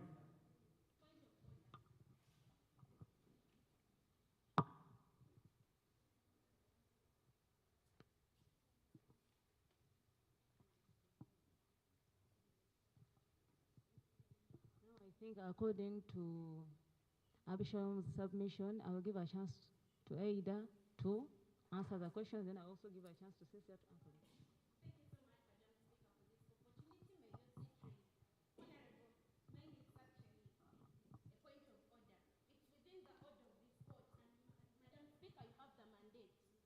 We don't know his name. He didn't even address us by where he's representing, which people is he representing. He's a full delegate in the House. Some of us have that knowledge, but we are not aware of his name. We don't know. I request he introduces himself before he can go ahead to submit. And what proves that someone is a human being are mistakes. So I've proved that I'm sorry. My name is Chirege Abisharam Gideon from Jinja Northern Division. So, Madam Ada, you've not answered Abisharam's question. But I will give a chance to Cynthia to answer Ada's question. Thank you, Honorable. In this case, I was not talking about like teachers. I was not talking about the teaching facilities, either parents buying studying books for the kids. I was talking about, like, for example, the main curriculum. That's what I was highlighting on. It emphasizes practical work. In this case, in our villages, you realize like those kids are doing nowadays like maths, those things like that. How do you expect a teacher to be the one to look for the kid, papyrus, to go and do the math for the kid? So it is a duty for the parent to guide these kids, to protect these kids, and to remind them of what they're supposed to do. I'm going to my second point, where I'm going to talk about mainly government schools. On a new curriculum, because I'm a professional teacher of chemistry and mathematics. Now, members, new curriculum needs a lot of practice, and it is not theory based, but it is a practical based. Some of the times we give projects to students, as in the parent has to give support to the student while at home. But in Busoga sub-region, you find a problem that parents are poor and are concentrating on working for their kids, and they are not doing their work as parents to get their kids. So I think even the parents have to do their work as parents. For us, teachers come in to counsel and also guide the students. Thank you. Thank you, Honorable Speaker. The second point, I'm going to talk about government schools. In this case, I'm mainly going to center it on government, because government schools, you find, yes, the buildings are there, the teachers are recommended to go and teach those particular schools, but you find that teachers are not being followed up to go, whether they're teaching or not. And in this case, you find like kids are going to school every day, but they're not seeing any teacher, or just playing around, and in the end of the day, they're going back to school. And you find a kid is completing P7 but doesn't know how to read and write, things like that. Also, in the higher education, I'm going to say that like maybe universities, you find like mainly some of us who start for pre-entries in 2023. When we're in Makere, the pre-entry by that time it was 110,000. And we're like 3,000 students who start for those pre-entries of that year. But it's like 200 people got the slots of not government, but studying from a government institution. Just imagine 200 students out of the 3,000 students.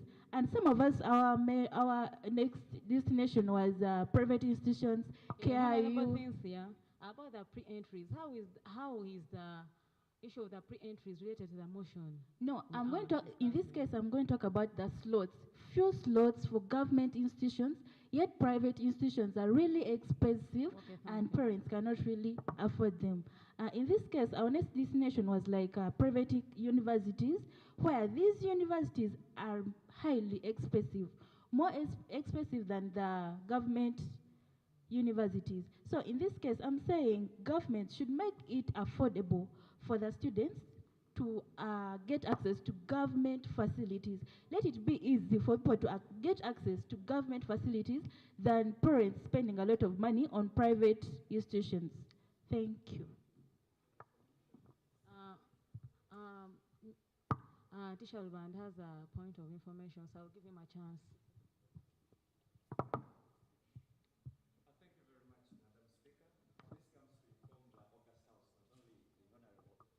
That when it comes to affordable education, and she's using the example of the public universities within Uganda, we have one challenge in this country, that our public universities are infiltrated with mafiaism. And the same people that plan for education are even having institutions. One of the point I hear, I've not confirmed, that we are having SETA University coming in. The Minister of Higher Education, they have to make sure that they infiltrate the system of public universities so that they can get slots for their other universities will go, and then they will be in a money-making business. The moment we solve our political appointments is the only solution to education resurrection in this country. But the moment we still have people that influence our policy making of education, but they also have basic interest and they also have institutions, then we shall fail. Thank you, Madam Speaker. Thank you, Honorable Speaker. To answer you, in this case, that's why I highly centered it on government institutions and on government itself.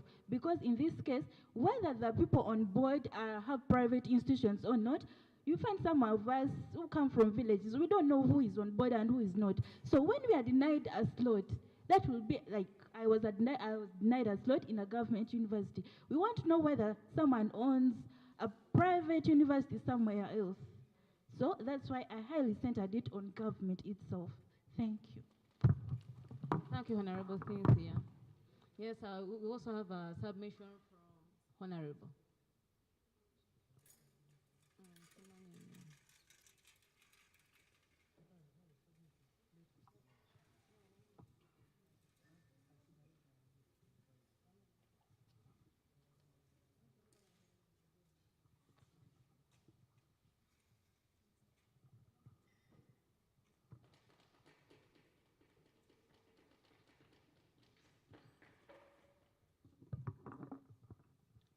Thank you, Madam Speaker.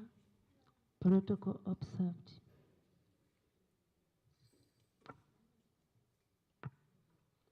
By the names, I'm Nekesa Deborah from Southern Division.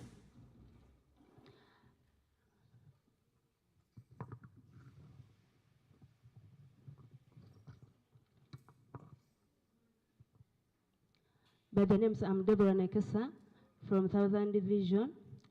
I mainly want to talk about socio-economic factor.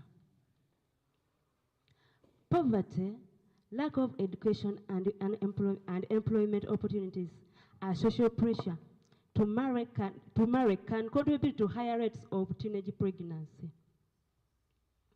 And the solution, addressing social norms. Challenging social norms can that pressure younger people in early marriage and parenthood is crucial for reducing teenage pregnancy rates. Thank you. Okay, thank you, Honorable. You've talked about poverty leading to teenage pregnancies, but I want to tell us how poverty is leading to teenage pregnancies. So I just want you to elaborate how poverty does that. To me, like a person with a disability, youth, those who are poor, men can come and tell them that I love you with the 2,000, and they go with him. That is the poverty. Thank you, Honorable. You're welcome. Point of information is Honorable.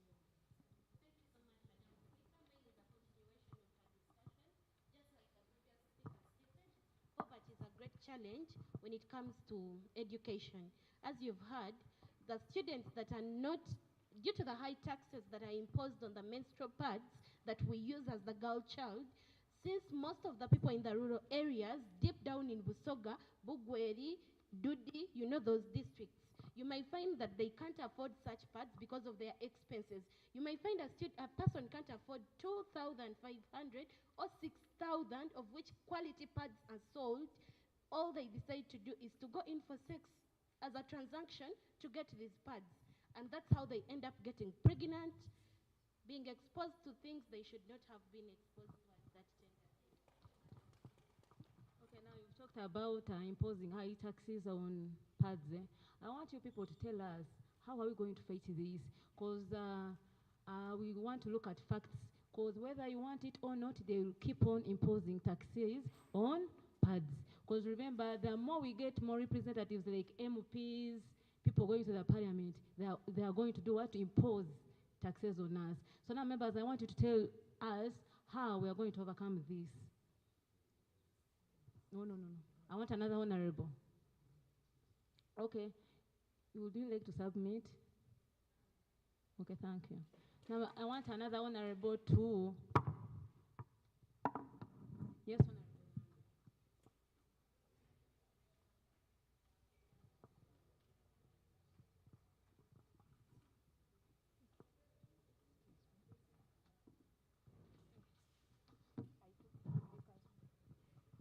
All right, thank you. On the issue of imposing taxes on sanitary pads, when I was giving my submission here as a solution, I said,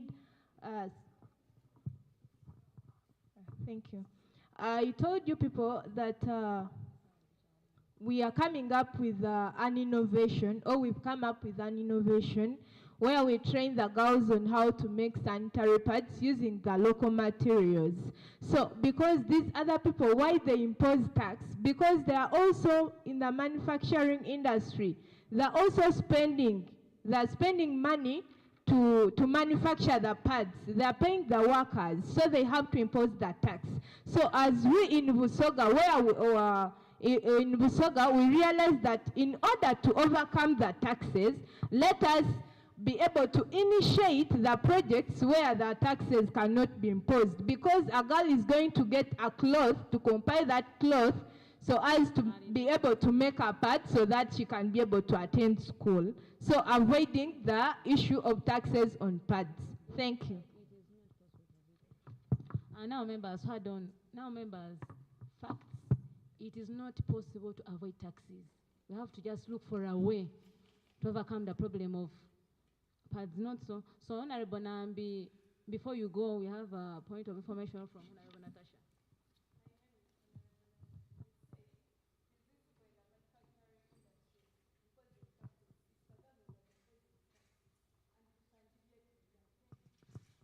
Thank you, Honorable Natasha.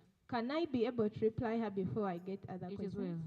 Yes, it is the government imposing tax, but who is the government? We are the government. The industries are under the government. The people working there are the government. So they have to impose the taxes on the products that they are making to be able to also to earn, because they also came up with a product to earn money. And they're paying workers. They're doing they're importing the materials where they're making the pads from. So they have to impose a tax so that they can be able to get back the money they're putting in. We shall use gender balance. Now, due to the interest of time, we shall have Honorable Joan and Honorable Luvandi. Natasha, you had your time.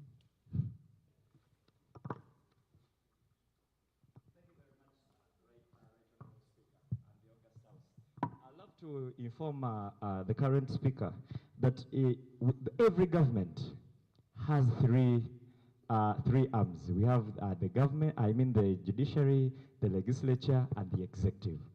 All the three are assigned their duties. We have a political solution that is under the executive. Okay? We have the economic solution that is under the legislature. And then we have a social solution that is under the judiciary. Current Speaker, there is no way you can tell us that we shall avoid taxes because the factories impose money on us depending on the taxes that are passed in the parliament through their budgets. There is no way we can strain that. We have to look for another better way apart from debating that. Thank you. All right, thank you for your submission. However, it means that you've not been hearing what I've been saying. I told you some other youths within Busoga, in order to do away with the taxes which are being imposed on the parts, on the sanitary pads which are disposable, we have decided to initiate the project of making reusable sanitary pads using the local materials which are available within the communities. Thank you. Hope I've answered you. Thank you so much, Honorable. Joan Kabahumuza is my name from Namutumba once again. So I also deal in making reusable sanitary pads, but you realize even the materials we use, you go to Chiemba and buy them. You're paying tax in that way. We should be here debating and looking for a sustainable solution whereby we are able to survive, the girls are able to keep in school with sanitary pads as well as paying tax. So maybe one thing that we should be looking at is coming up with policy interventions. Just as the government provides desks in schools or even condoms in hospitals, the government should be able to provide sanitary pads or even making them zero-rated or exempting sanitary pads from paying taxes. Thank you so much. All right, thank you for your submission. Fine, as we are making these reusable sanitary pads, people use different materials. You may be using those materials which you buy from Chiembe. I may be able to make sanitary pads where I get the materials from those local, where I get the materials from where these girls are staying, and I get those materials. Because our grandmothers back then, because we are just making an improvement on the parts they used to use back then. So let me first finish. Our grandmothers, they used not to go to Chiembe to buy the materials, but they used to have pads. So for us, we are initiating, we are trying to improve on the way they used to make the pads, trying to train these girls how they should keep clean, trying to train these girls on how they can compile these pads so that they can overcome that tax.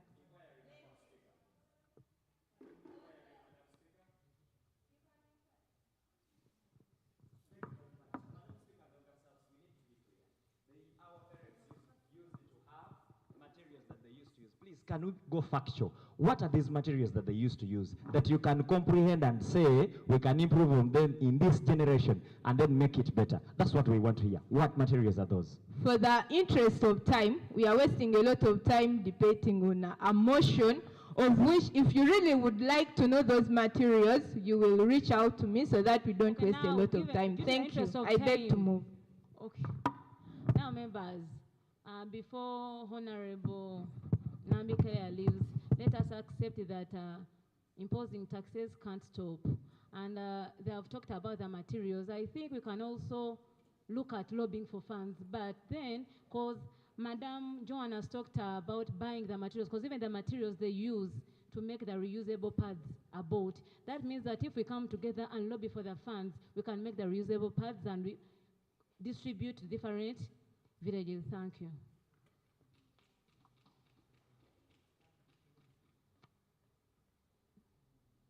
Remaining, I'm going to choose two participants for this motion, then we close the motion. I will need a boy and a girl for this motion.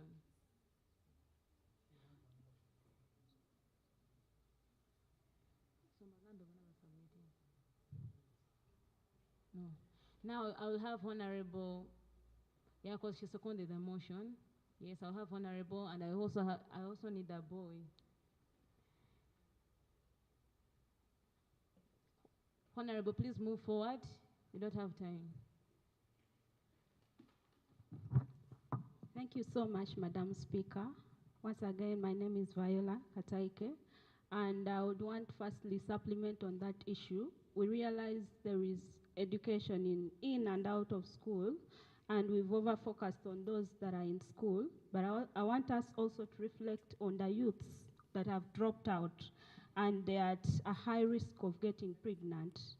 Yes, so my call to action, I would call the government to urgently strengthen comprehensive sexual and reproductive health education in and out of school. And this could be in a matter of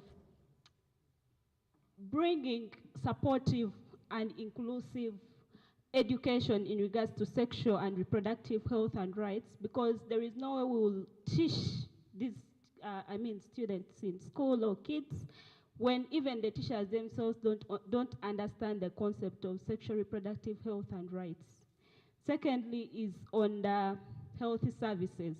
We've over-focused on education, but we are forgetting the stigma that comes to the youths that are now pregnant in the health department, how they are stigmatized and how they are bullied at the different sectors, even with the professionals themselves. So my call to action is to urge the government to be strict on the policies and guidelines that are stipulated very well, but they are not so implemented in the local or the grassroots communities. And I will give an example of the parent guidelines, yes, and in an African perspective, we have to understand that when a parent tells, okay, let me just give an example or a question. How many of us receive a call from our parents just to tell you, I love you, I care about you, or something every day? You get. So I want us to be realistic enough that the guidelines themselves stipulate that the parents have to extend that care to their children or their youths and their kids, but it's not implemented in reality. So we should call upon the government to be strict on implementing the policies and also putting penalties if the policies and the guidelines are not implemented. Thank you. Okay, thank you, Honorable Viola. I need one honorable to submit. We have gender balance. Okay, now this time round I'll give a chance to the disability people to also submit. It is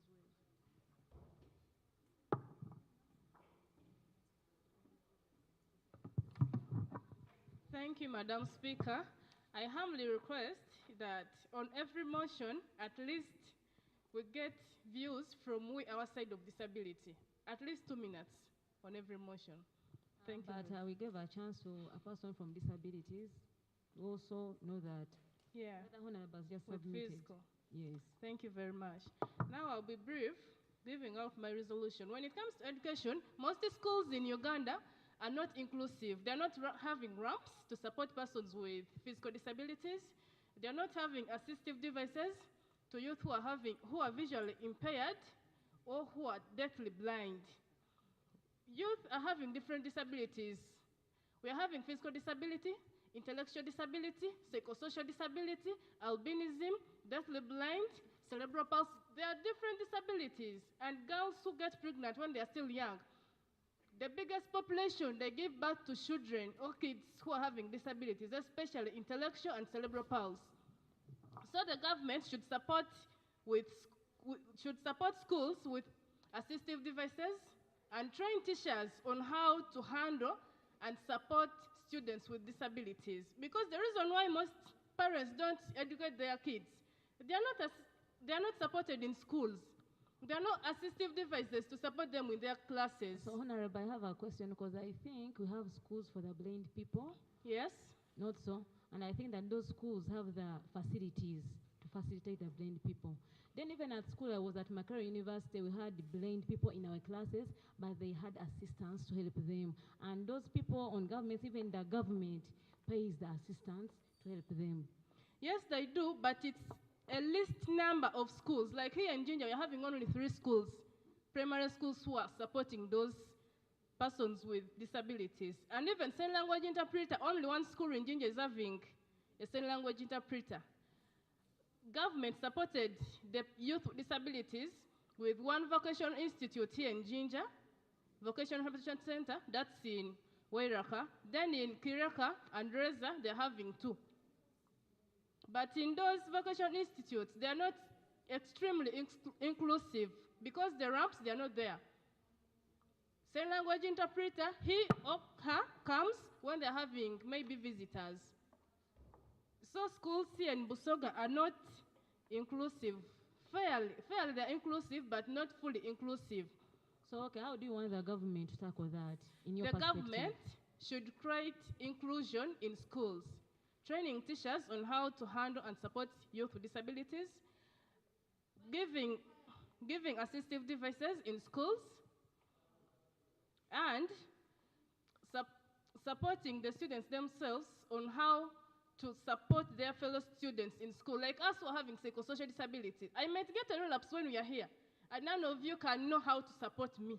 Honorable, you've talked about support from other students, but I believe, and I've been with people with disabilities, these people tend to isolate themselves from us because they think we don't love them, and sometimes also think that maybe that's how they grew up. So I think even the people with disabilities should also come closer to us. Yeah, it's true to amplify our voices, but the reason why we isolate ourselves because we are being discriminated. Sometimes you're in need of support, but you fear to speak because you don't know if anyone who is there or your neighbor can support you.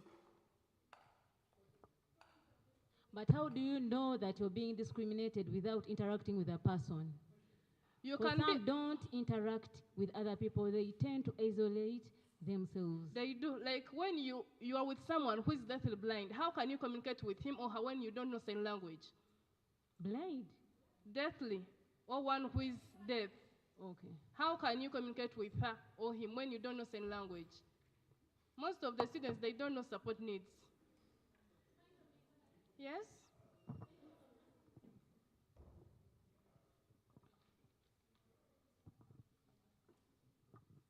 Thank you so much, Madam Speaker, for this opportunity. For purposes of record, I remain as Muchala Irene Ida, representing Bugweri District.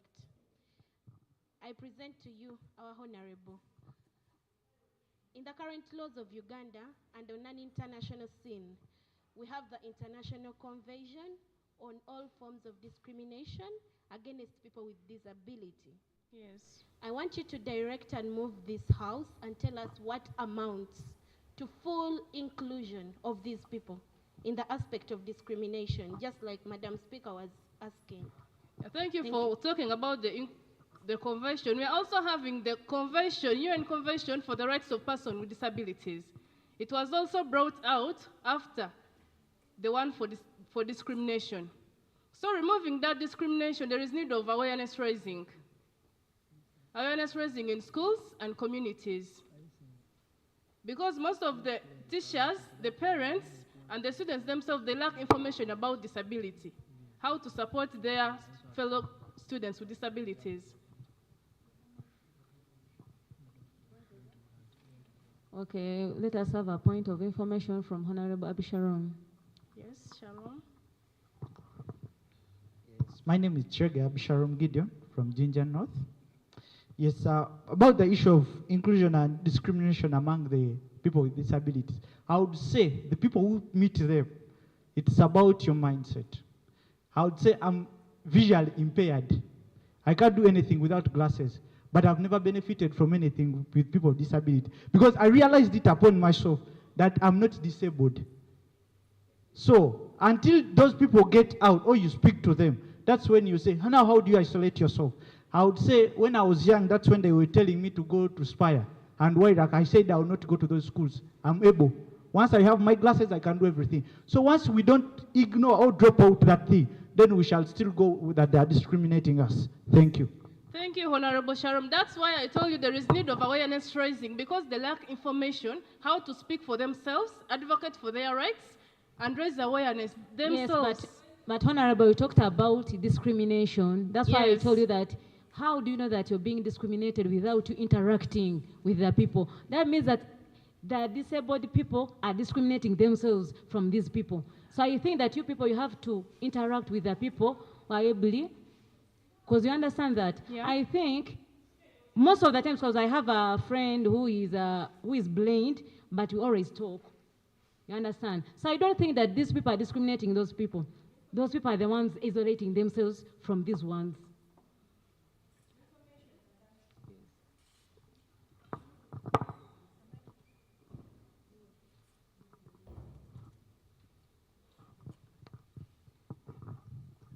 Thank you. I'd like to appreciate Faraja because at least there is inclusion of people with disability within this parliament. So you can't say that sometimes there is discrimination because at least even Nudipu, together with there is an organization in Jinja, I'm forgetting the name, it also works with people with disability and people with disability, even us who are not having disabilities, when they're having workshops, they involve us so that we get to know how these people, how are we supposed to deal with these people, how are we supposed to communicate with these people. So I believe maybe we should just put in more effort in creating awareness so that these people also who are isolating themselves, they can also come to us because we are all the same. Thank you. And thanks to Faraja Foundation. Thank you, Honorable, for bringing that point out.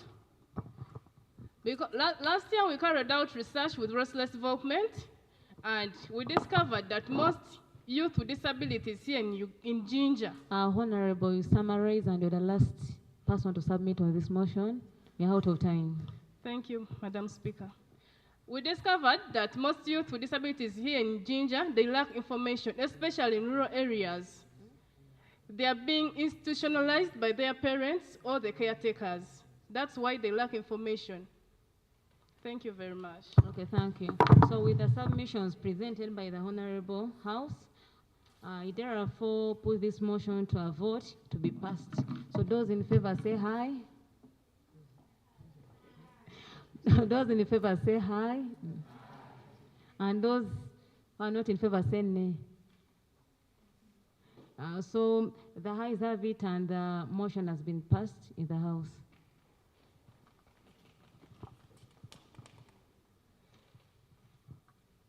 Thank you so much, Madam Speaker. And I would like to thank every honorable who has deliberated on this motion. And indeed, teenage pregnancy is a disaster in Uganda, as our colleague Honorable Van said. It should be declared as a national crisis so that it has to be addressed in Busoga. Because if we do not address this, we are killing the mothers of tomorrow, people, the next Kadagas, the next Dorothy Kisaka. So if this thing is not addressed in Busoga, then we are heading to a disaster. And also government should try to increase on access to affordable education for young people. If you realize in some districts, you can move over to sub-counties without finding a secondary school. It's just so recent that the government is bringing up these schools. So I think government can put this into consideration. Moving forward, we are now moving on to motion number 3. That is motion for resolution calling upon government of Uganda to avail better medical services to the young people in the region. So the motion mover, you're going to have strictly 4 minutes and try to be brief as possible because time is not on our side. Then the seconder will come in and every honorable who shall present will be given 2 minutes strictly. Let's be brief as possible. Thank you.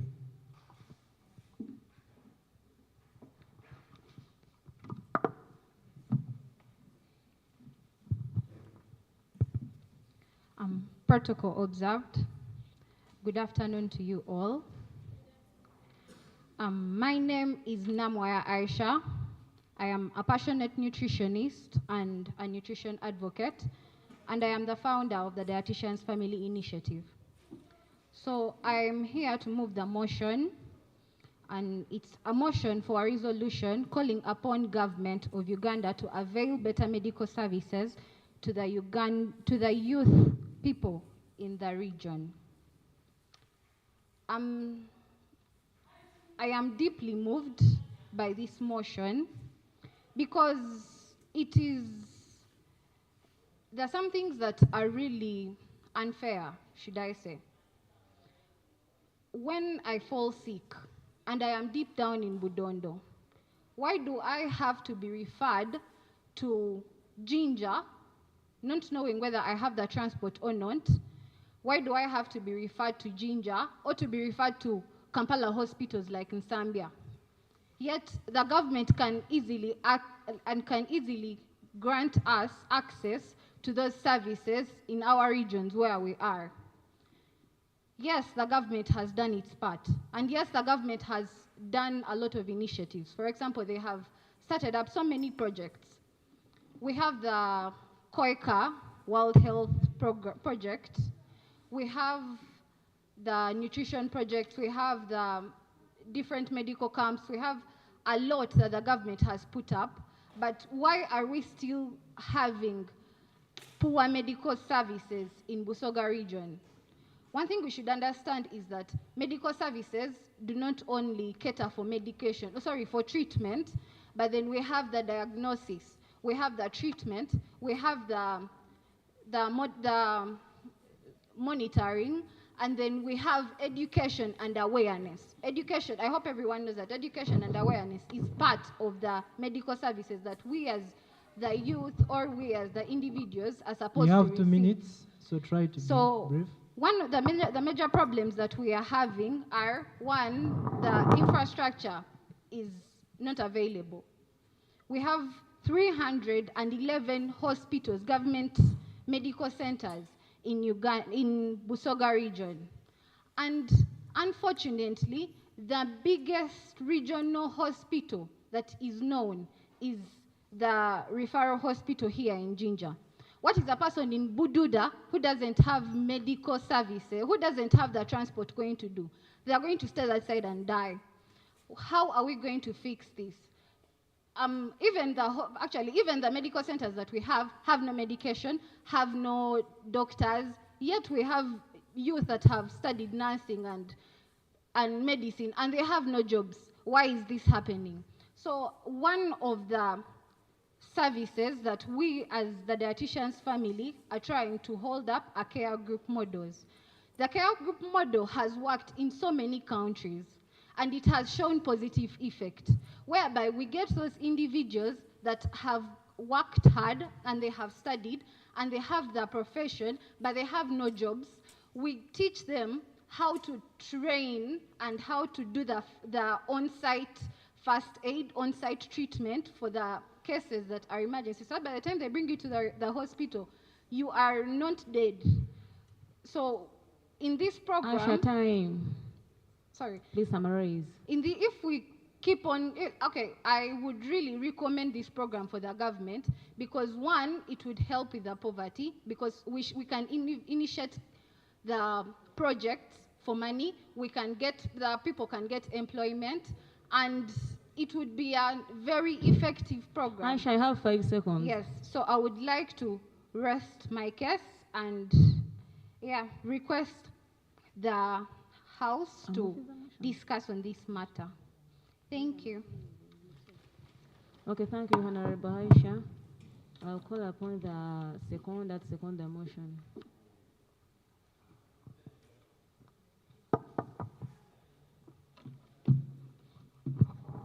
Once again, thank you so You much, have Madam Speaker. 1 minute, so try to be brief. Yes, thank you so much. I'm here to second the motion that speaks to access to medical facilities.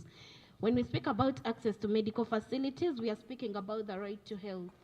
And the right to health, it is so sad that when we are talking about the right to health, people associate it to only the presence of a disease. When you're having a certain disease, you're not having your right being respected. But according to the World Health Organization, it defines the right to health to mean the complete well-being of a person, the complete well-being of a person, including the physical, mental, and psycho. It does not only limit it to absence of a disease. And also under international laws, we've seen the general comment number 14 talks about the right to health, and it attributes it to 4 principles.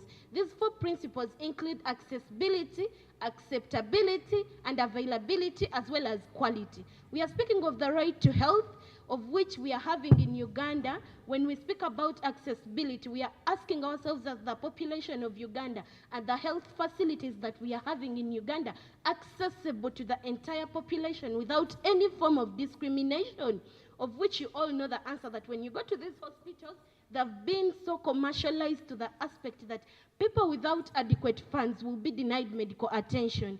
And you have seen cases where pregnant mothers have been failed to be worked upon just because they do not have the money to pay so that they operate them and give birth to their children. And also speaking in the same angle, The state, according to our constitution, if you look in the national objectives, they're enforceable under the law, and they speak about the aspect of accessibility, availability. Do we have medical facilities in place that have qualified people according to the standard of the health committees to which they're supposed to recruit? We've seen cases like the Naila case that is recent, where they're recruiting people that do not have the capacity of the standards that are required by the World Health Organization to work at patients, which is leading to a lot of deaths within our region. We've seen issues where children are denied oxygen in hospitals, implying that our facilities are lacking and the right to health has been highly violated. I'll dive deep to the challenges that we are having that are affecting this right to health, as well as my recommendation. You have 20 seconds. Thank you so much. We are having the aspect of medical negligence. Just like I've discussed, we have people that are unqualified being recruited to work in these medical facilities. But also corruption is another thing. As you've seen in our current budget, only 22.3% of the national budget, 22.3 billion is being allocated to Ginger Referral Hospital. It's a referral hospital that works to a population of over 8 districts, because you've seen people coming from Bududa, people coming from Bugweri, people coming from Budondo being referred to Ginger Referral Hospital. But the very hospital that they're referring patients to does not have facilities in place. It does not have enough people to work on these patients. We can't say that this is a simple matter, because a health population is an empowered population that will lead to the development of our country. The right to health stands a crucial right and a fundamental right that the government can do something about it and have clear allocations of money and increment in the budget towards the health sector of Uganda.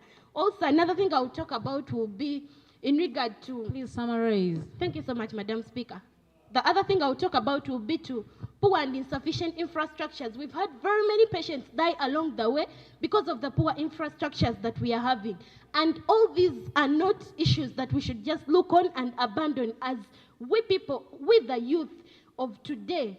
We are no longer the youth of tomorrow, because we are now the youth of today. That's why we are called upon here to come and debate on these issues for the betterness of our future as the youths.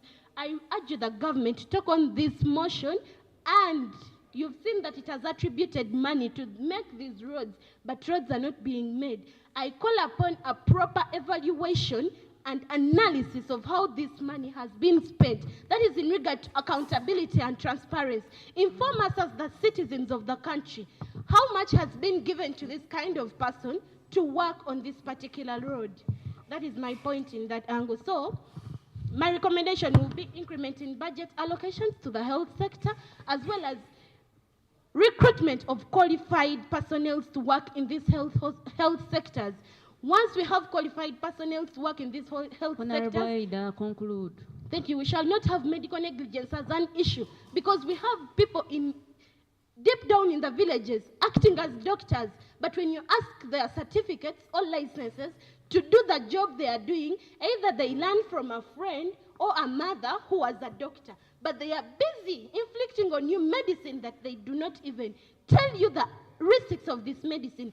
And under the health law, you're meant to know why are they giving you this medicine and what's the effect of this medicine. They're meant to inform you, but this is nowhere. You just go, I have headache, then they give you Panadol or paracetamol. It does not call to the right to health, and that is very bad to our population, because it has led to a lot of deaths. We've seen the Ginger Referral Hospital reports over 10 children are dying. Honorable Ida, please yield the floor. Just a second. Thank you, Madam Speaker. We've seen over 10 children are dying every month. We are speaking about lives of babies that can be presidents and future people. Ida, yield the floor for other participants to participate. Thank you so much. Now, members, Honorable Haida has seconded the motion, and now the motion is open for discussion. Now, I also want a submission from backbenchers. Yes, I want a submission from backbenchers. And I also recognize the presence of our Honorable Juma Wasabalunywa, the aspiring Eastern Youth MP. Yes. Now, members want a submission from the backbenchers.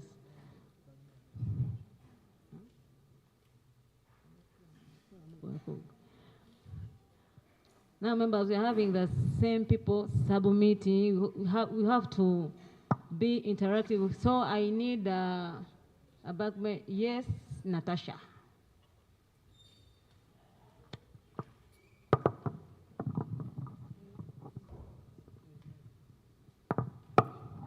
Natasha, you have 2 minutes, so please be brief. Okay, thank you. I'll use only one. My name is Namugaya Natasha. I'm going to only talk about how the government is going to help to improve and bring better medical services to the youth. So I'm not adapting the motion.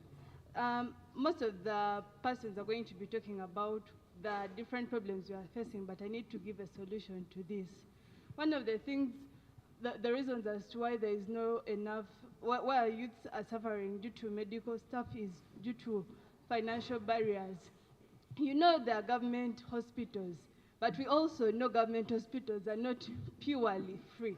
There are times where you go there and they tell you need to pay for this particular exam, that we do not have this particular medicine, you need to go and buy it.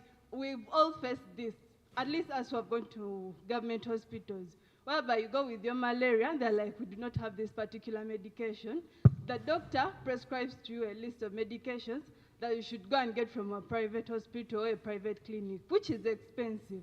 So they should avail these medical services by making them cheap. To have another submission, those who come from Jinja we also have a hospital called the maternity, and there is a doctor. So most of the times when you go for certain medical services, the doctor will refer you to get a medicine from a private clinic, but the clinic is his. So meaning that these doctors are getting medicine from a government hospital and they are putting their clinics. So I think we have to work on this. Thank you. You can continue. Okay. The other thing is they do not have professionals in some points. You know that when you go to treat, be trained in how they handle persons, because some people, their feelings are easily hurt. Eh? The other thing, the delayed You have care. 30 seconds. Please be brief. Yes.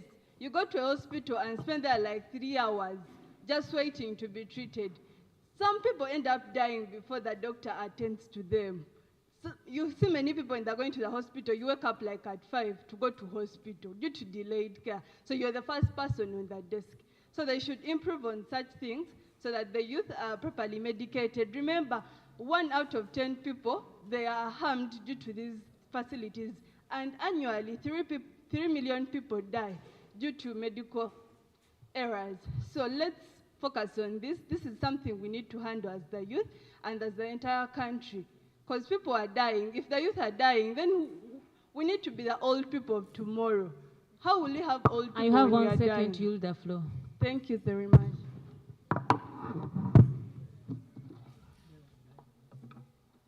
I want another person to submit because you people have been submitting. So I want another person to submit.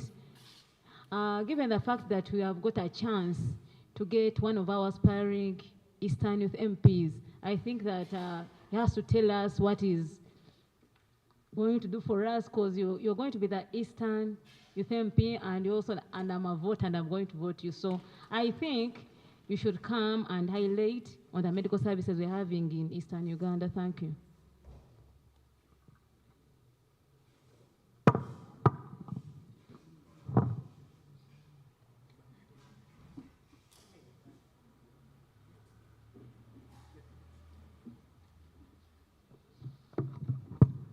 Thank you very much, Madam Speaker, for this opportunity. Ladies and gentlemen, a good afternoon to you all. My name is Juma Waswa Balunya. We have 3 minutes. Thank you. So Thank try you to very be much. brief. Currently, I'm contesting for Youth MP Eastern Region. And many people ask me why. Why am I contesting for this position? One, I believe as the youth in the east of Uganda, we have a lot of challenges that have not been addressed. And the person I am a go-getter. I do not like sending people to do something for me. I would rather do it for myself. But let's not go there. The topic we're discussing about is how can the government help the medical services, help us, the people in Busoga, improve the medical services. One, I believe we should start with having refresher courses for most of the individuals that work in these hospitals. Why? Because I believe at a certain point, we forget why we are where we are. You will find that maybe there is a doctor or a nurse or a staff in the hospital that is rude or not doing their job because they forgot the whole point as to why they are there in the first place. Two, before we even go into the solutions, we as the youth, what have we done? What have we done to do away with some of these challenges? Because yes, we can come and talk about them, but talking about them isn't enough. My sister mentioned that Ginger Referral is given about 23 billion, 22.2 billion. Personally, I feel like this is enough money to run the activities of this hospital. Even further to help other hospitals nearby. How? For example, there is medical equipment we can acquire by ourselves. There are companies that are manufacturing this equipment here in Uganda, but you're going to find that they order for this equipment from outside. This in turn which leads to high taxes. As in Uganda, but we are not using them. So we as the youth, what have we done to avoid some of these things? Have we gone to these hospitals and questioned these people? Even before we come here and talk about some of these issues, let's start by doing it ourselves. Thank you very much, Madam Speaker. I beg to submit. Thank you, Honorable Juma. Okay, let us also have a submission from Honorable Mercy.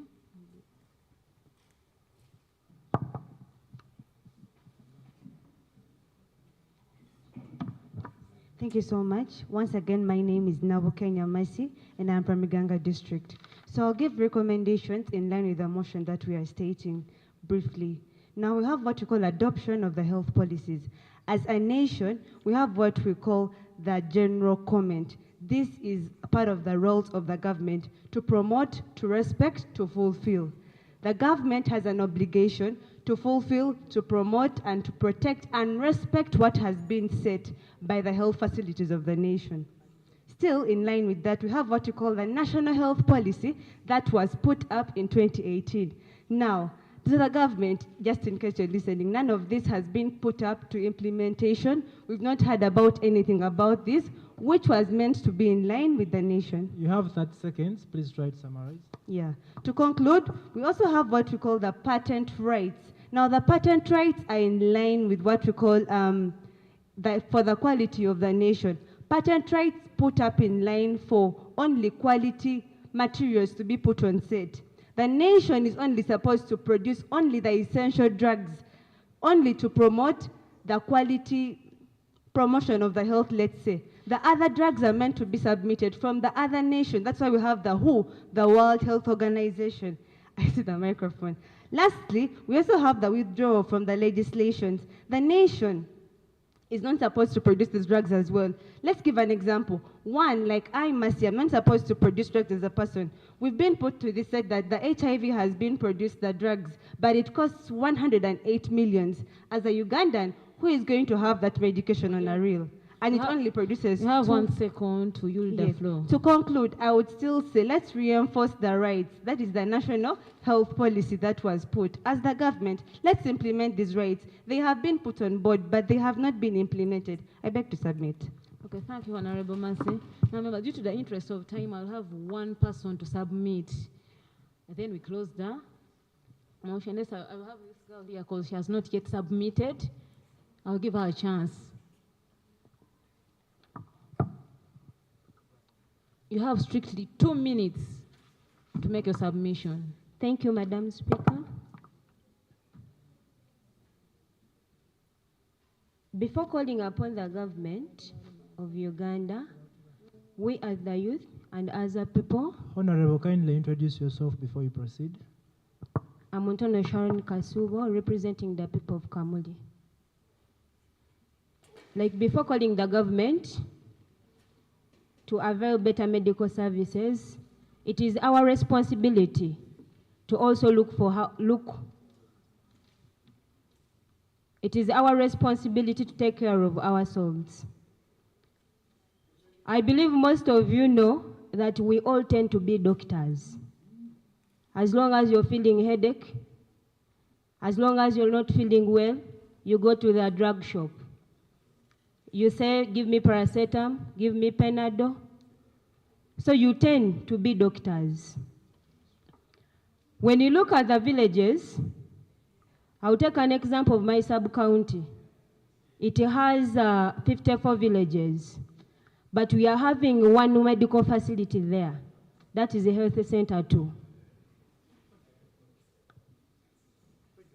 Yes?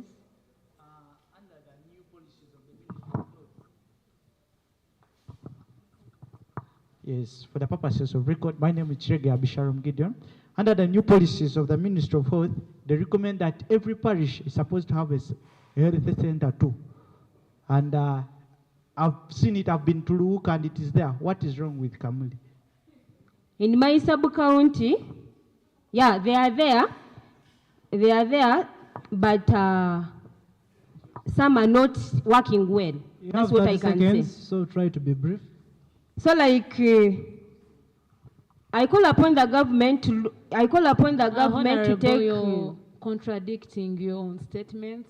At first you said that you're having one medical center, and he was asking that the parish I was talking about the health center 3, not health center 2. Okay. Yeah. Because like when we look at the roles of this, they are the same, but they differ. Because you see that when you look at the health center 3, it has some better services than the health center 2. But we are having a lot of people and it is only one. So we call upon the government to increase on the number of the medical facilities in the areas. Then secondly, we are having a lot of drug shops in areas whereby people who are working there, they are not trained. They are just working there. So we call upon the government to take proper supervision upon the drug shops and check out for their certificates, whether they are trained or not.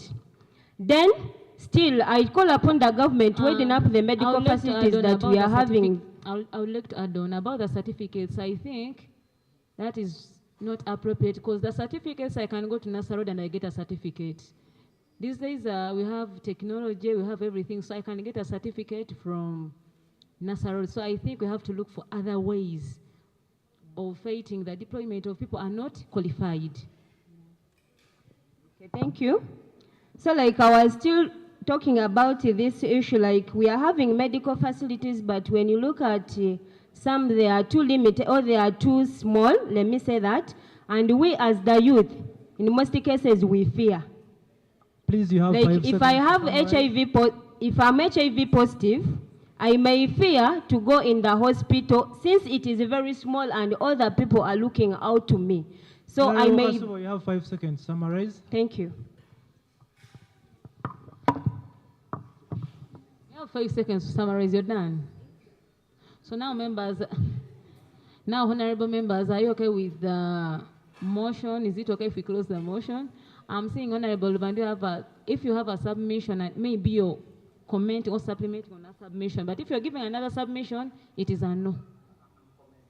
If you're commenting, you have 1 minute to use the floor. Thank you, Madam Speaker. I wanted to draw attention to this Parliament that in Busoga as a region, according to the report made by Parliament in 2023, we have 15 health centers, 4 in the whole region of 12 districts. That's ranging from Wiyende to Namayingo. We only have 15 health centers.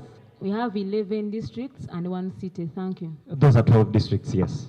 So we have only 15 health center 4s in the whole region. There are 4. In conclusion, Madam Speaker, if we do not have infrastructure, because health center 4s are more of saving people in our rural areas. So if the health center 4s are minimal, and then we have health center 2s and 3, then they are incapable of at times treating our people. So we need a lot of infrastructure by our government. Instead of investing heavily in the security, as we saw in the budget, they should also invest heavily in the health center. After all, even the security they invest in is not working for us. Thank you, Madam Speaker. Yes, before you leave, you said we need a lot of infrastructure, so I want you to tell us how we are going to go about that.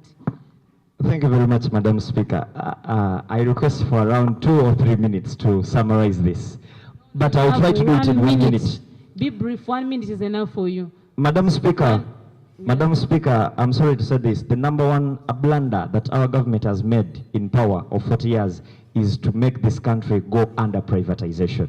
And that's why you're saying that now we are investing a lot of trillions, 496 trillions in Luboya Hospital that is being constructed, and we are only distributing 2.3 billion to Jinja Referral Hospital. Our aspiring youth MP said it is enough. It is not enough, because the referral hospital, 2.3 billion, is covering 12 districts, Madam Speaker. The infrastructure, number one. You have 1 second to yield the floor. Let us prioritize giving at least a health center for in each sub-county, in each county, in every district. We have a total of 126 counties in Busoga. We should prioritize having at least a health center for in each county that maybe can cover the sub-counties and parishes. Number two, adding on the infrastructure. Honorable Luvandi Joseph, thank you for the submission, but yield the floor. Thank you so much, Madam Speaker. Welcome.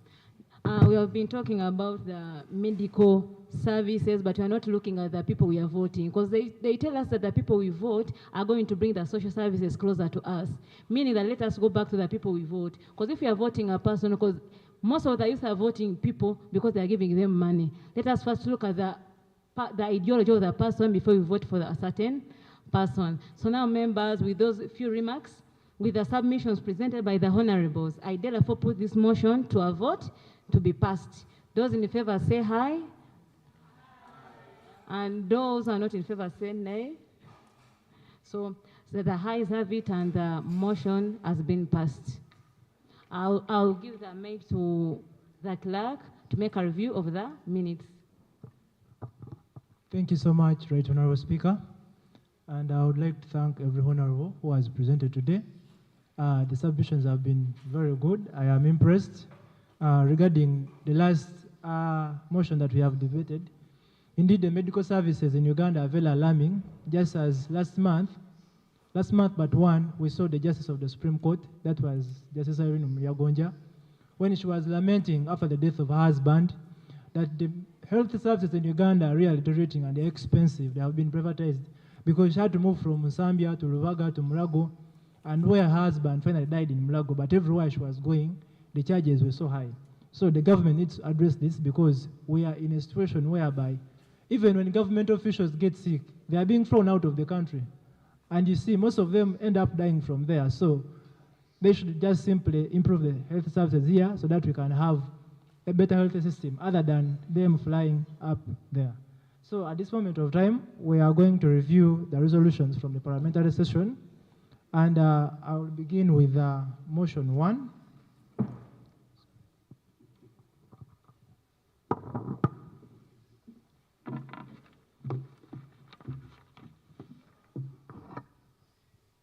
Once again, my name is Monica John Albert. I am the clerk to the Busoga Youth Region Parliament. So I'm now going to do the review of the resolutions from the parliamentary session and the reviews and the resolutions as follow. The first motion, it was moved by Honorable Abisharom, and it was about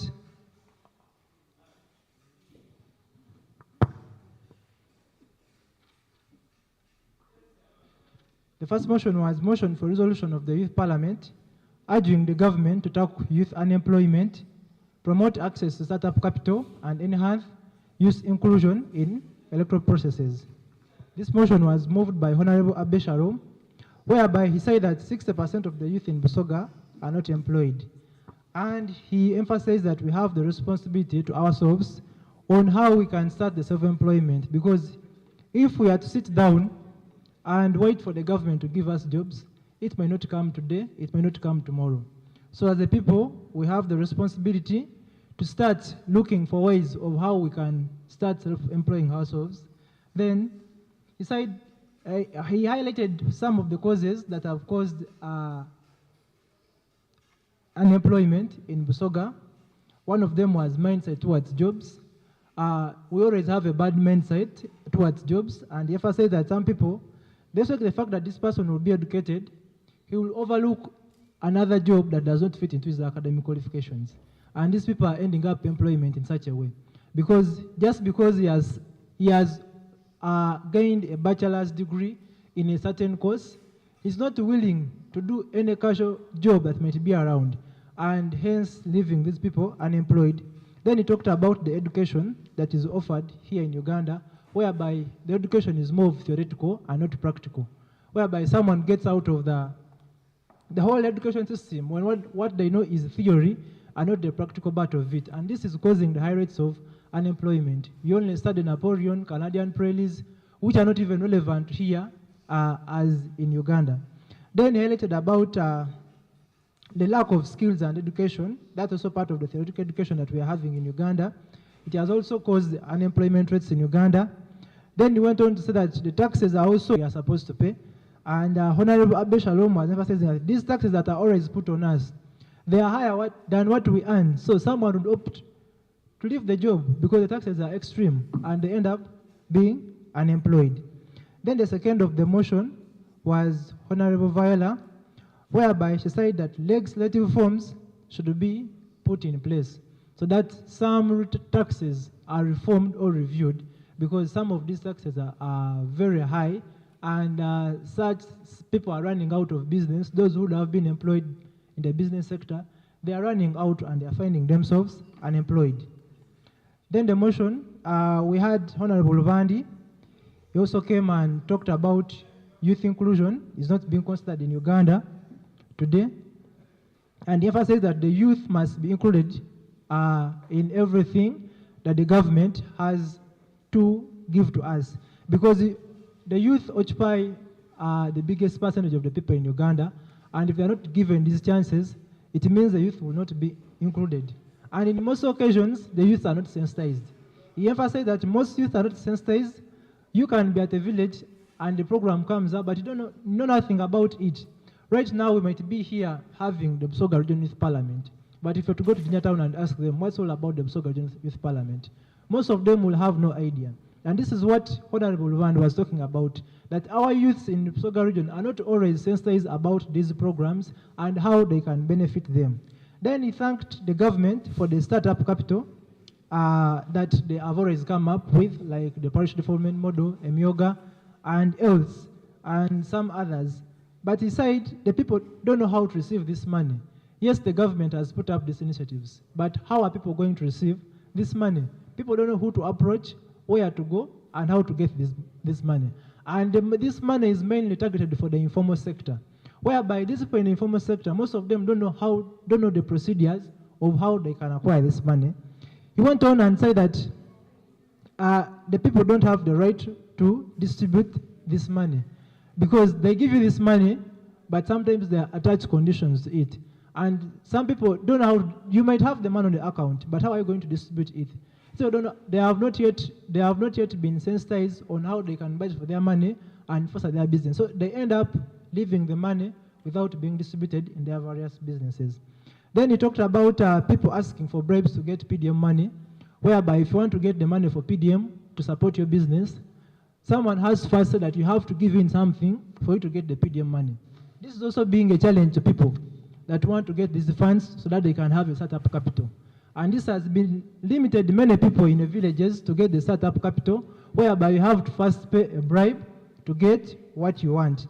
Then he gave an example of Minister of Presidents, Honorable Mire Babalanda, just yesterday, whereby they were after some corrupt officials who had taken advantages of these people in the formal sector, whereby they request for those bribes in order for them to get the PDM money. And he said that in his village, most especially in Kamuli, people are resorting to drinking other than working. And this has been a great cause of unemployment in Uganda. Then Honorable Maureen came and said that within the system of education in Uganda, we should have mindset change, and youth we should have a mindset change in our education system in Uganda, because the youth now believe that by being employed, you must have a white-collar job. And she emphasized that if our youth still go on with that belief that for me to be employed, I must have a white-collar job, then it means as the country, we are heading for disaster. Because white-collar jobs are not the only forms of employment. She went on to emphasize that youth should start getting other alternatives, like starting up businesses and other forms of employment other than looking at white-collar jobs. Because even in no country in this world whereby the government can employ everyone to get a job. Then she went on to say that we should have other initiatives like the way Nyage came here and people had a chance to sell their chapatis and everything. So the youth should have a creative minds in everything that they do. Then we had Honorable Goretti. Honorable Goretti talked about lack of knowledge and information, that the youth don't have the knowledge and information about these initiatives and how to start up their businesses. Then she talked about how the people in Busoga don't use their knowledge in agriculture, whereby we are seeing people from other countries and other regions bring their foodstuffs in Ambakot market, and they sell them. Yet Busoga we have one of the fertile soils, but we don't have the knowledge on how to use it and how we should grow these crops. And that is a very big challenge our region as Busoga. Then she talked about inclusion. People should be included in everything, in every government initiative, so that we can have a successful employment policy in Uganda. Then the speaker commented about her submission and raised the concern of students dropping agriculture as a subject in their secondary schools. If you look around, many students are dropping agriculture, yet agriculture is the backbone of Uganda. And most of them opt for other things, and in the end they end up being unemployed. But yet they had a chance to offer agriculture that would offer them a better future ahead. Then we had the submission from Honorable Sharifa from the Youth Sounding Board. She talked about limited support by the government to the youth. Then she also highlighted that government should come up with policies that should enable the youth to enable them to get startup capital and also to be employed. Then we had the submission from Honorable Francis from Kalito District, whereby he said that Uganda is ranked among the very low in startup capital support in the whole continent. We are among the countries that are lagging behind when it comes to startup because the government is unable to give startup capital to our people. Then he said that there is always a youth venture capital fund that is not known to many of the youths. These initiatives always come in, but the knowledge only remains those government officials that are in charge. Hence, leaving the youth are ignorant about these initiatives and in the long run causing unemployment to them. Then we had Honorable Irene, who submitted that we should focus on solutions and we should also create opportunities for ourselves on how we can tackle this unemployment. If at all you have your garden and you can grow your tomatoes, you can grow your potatoes, start from there, get some money and look for how you're going to employ yourself. Then he said that we should begin with ourselves if we want to face unemployment. You as yourself, do you have a job, what you're doing? If you don't have a job, then you should start now. You should start with you. If you're fighting unemployment, you cannot fight unemployment, yet yourself, you are unemployed. You must first employ yourself before you think of fighting unemployment. That's what we had, and those are the resolutions we had in motion 1. Then the motion was passed by the House, whereby majority of the members seconded the motion to be passed. Then we moved on to motion 2. Motion 2 was motion for resolution of the Youth Parliament urging government intervention to reduce teenage pregnancies and increase access to quality, affordable education for young people. The motion was moved by Honorable Rubandi, whereby it said that under demographic survey, out of the 25% teenage pregnancies in Uganda, Busoga as a region stands at 28%. And according to UNICEF, it says that as of 2022 and the prediction of 2026, Busoga will be standing at 28%. So we are leading the country and also battling other countries in East Africa. And he highlighted out the districts that are mostly affected in Busoga, which included Kamuli, Mayuge, Buyende, and Uwuka, which have been greatly affected, whereby most of these girls are getting early pregnancies when they are still in their young age.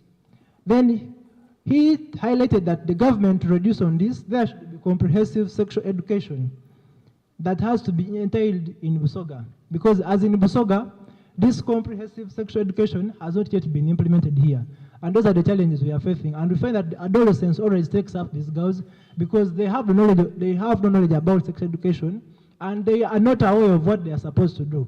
Whereby a man can come up with just 2,000 and they easily confuse this girl, and in the end she gets pregnant, hence dropping out of the school. He also urges, he also added that poverty is one of the things that have resulted into early pregnancies, because these people are desperate for money, and when someone is there to offer 1,000 or 2,000, these girls are always willing to give on. The motion was seconded by Honorable Viola, who emphasized that government has a moral obligation to protect its citizens from all nature of harm, and also emphasized that in Busoga, government should declare a national crisis, and government should also ensure access to productive, healthy services. He also highlighted that government should strengthen the policies and laws aimed at ending child marriage and sexual exploitation. Then Honorable Viola submitted about stigma that we are having in the region, which also has to be addressed. Then we had a submission from Honorable Kawa Kunguza, who said that education should be made affordable in all areas in Busoga, and scholastic materials are also being expensive. So government should devise means of how they can try to provide scholastic materials to these students. She also emphasized that just as condoms are given out free in hospitals and other public offices, sanitary pads should also be for free of charge. Then we had a submission from Honorable Elisha, whereby he said that if we want to fight teenage pregnancy, then men should be included. If men are not included, then we cannot drive out this demon of teenage pregnancy.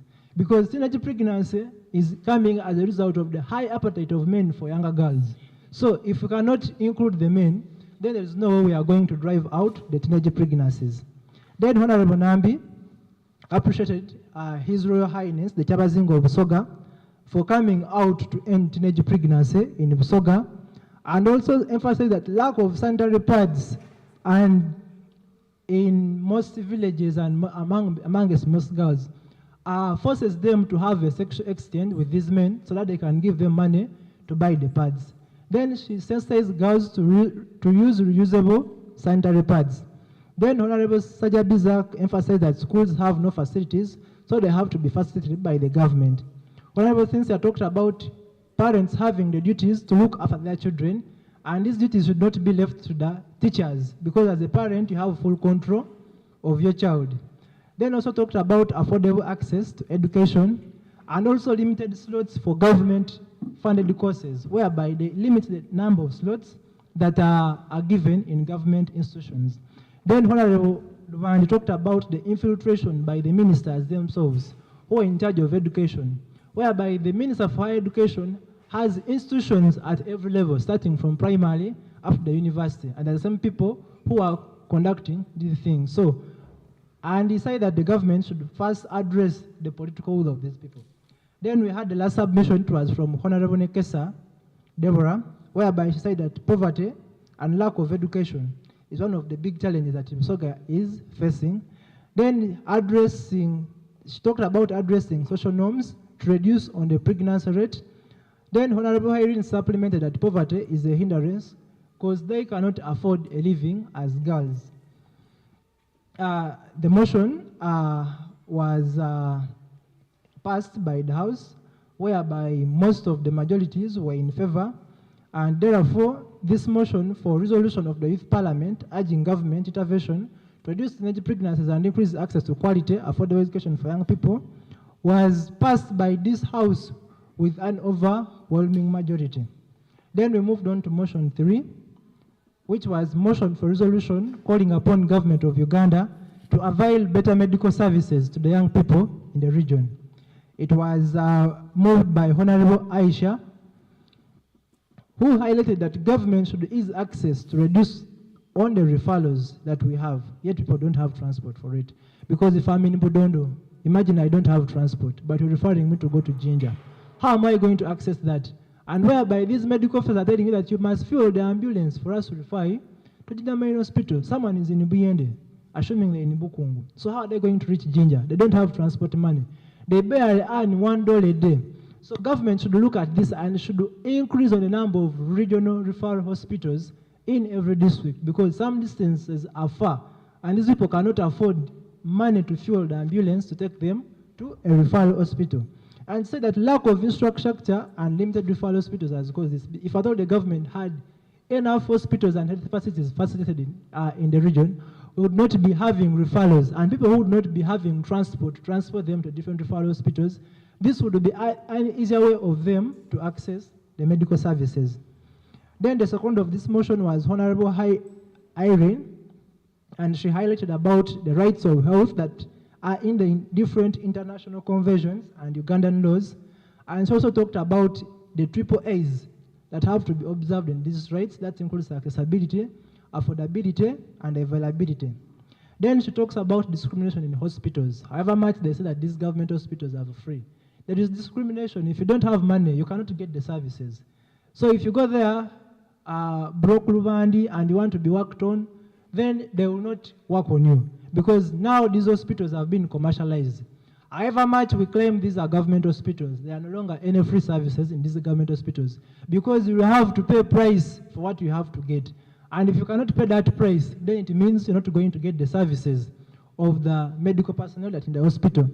Then she talked about expecting mothers giving birth in poor conditions, whereby some health centers don't have facilities for these expecting mothers to handle them during their childbirth delivery. Then she talked about recruiting people with standards below the World Health Organizations. We are seeing where the government and other private institutions are recruiting people who are below the standards that are recommended by the World Health Organizations. And this is a person who's dealing with the life of a person. So how will that person treat a person? They don't have the standards and qualifications to handle such cases. Then she talked about the few money that is allocated to hospitals and no facilities being in place. She gave an example of Jinja Referral Hospital, whereby they are given only 22 billion, yet it's supposed to get more money than that because it handles over 8 districts in the Eastern region. Because in the Eastern region, we only have 3 referral hospitals, one in Soroti, one in Mbare, and one in Jinja. So if someone is in Budaka, you have to choose whether to go to Mbare, Soroti. Government hospitals are not purely free, just as Honorable Irene addressed the point, and also talked about the bad behavior and rude ways of these medical personnel, whereby reaching in a hospital, but it's as if you're going to a war. Someone is being rude at you, but yet as a doctor, as a medical personnel, they have to provide the safest environment possible for you to have a better recovery. Then we had the submission from Honorable Balunya, that is Honorable Balunya Waswa, who's contesting for Eastern Youth MP, who emphasized that government should provide refresher courses for medical personnel. These people have sat a lot in these hospitals and their brains need to be sharpened again. Because someone being in the hospital for over 10 years, but they have never gone back for refresher courses, they may have forgotten some of the content that is required in touring these people. So encourage the government that refresher courses should be conducted for all medical personnel. Then you also emphasize that we should also acquire equipment from Uganda and not outside, because this money is enough for us if we don't acquire equipment from India, Pakistan, because as a country, we have the factories that are manufacturing these instruments. If we were acquiring the medical equipment in Uganda, then we would not be having challenges of inadequate funding.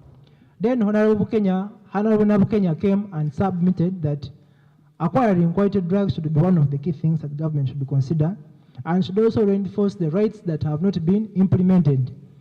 Then Honorable Kasubo Sharon added that our responsibility, we have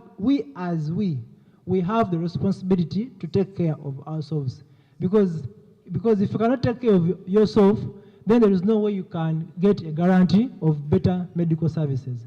As yourself, you have to prevent from getting sick. Yes, as a person, before having sex with someone, are you sure of their status? Are you taking care of yourselves? What if they're HIV positive? So as we people, before we start criticizing the government, we should first take care of ourselves and how we should handle our medical environment. Then she added on that she called on government to improve on the health services and also increase the health facilities in different districts of Busoga, especially Kamuli. Then we had Honorable Wand conclude on this motion, whereby he said that there are limited health center 4s in Busoga. And Busoga happened to be having only 4 health center 4s that we are having in the region, and he encouraged that the government should invest heavily in health. And he emphasized that the blunder the government made was to go under privatization. Because if it had not gone under privatization, we would not be facing such challenges as a nation. And he highlighted the money that has been spent on Lubowa Hospital, whereby if this money had been invested in the hospitals that were there, we would be having better medical services. But billions and billions of money have been put in Lubowa Hospital, but we have not yet seen any result. And yet recently, a doctor here in Jinja built up a hospital within a few months, and right now it is operation. So he emphasized that government should consider priorities when funding the health sector. Then he encouraged the government to put health center 4s at least in each county in Busoga.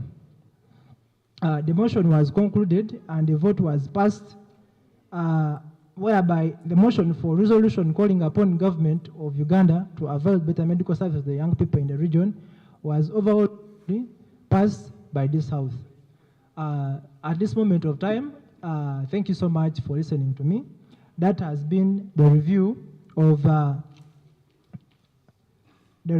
the resolutions from the parliamentary session, and we are coming to the end of this session.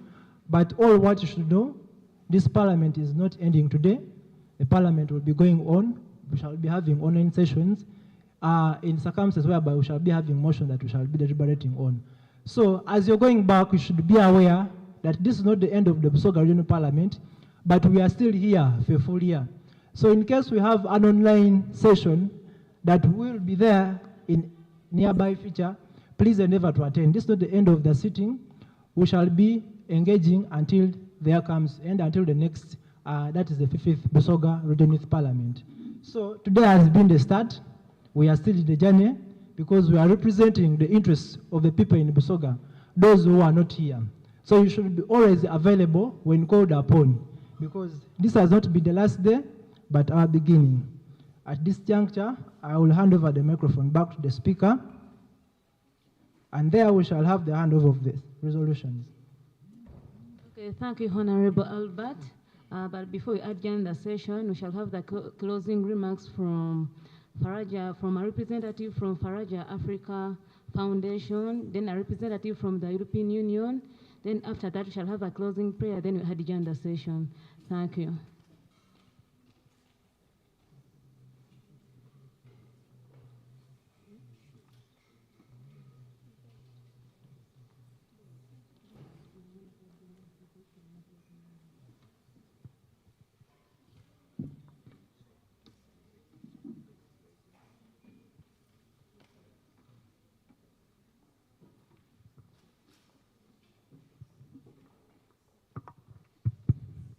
Thank you very much.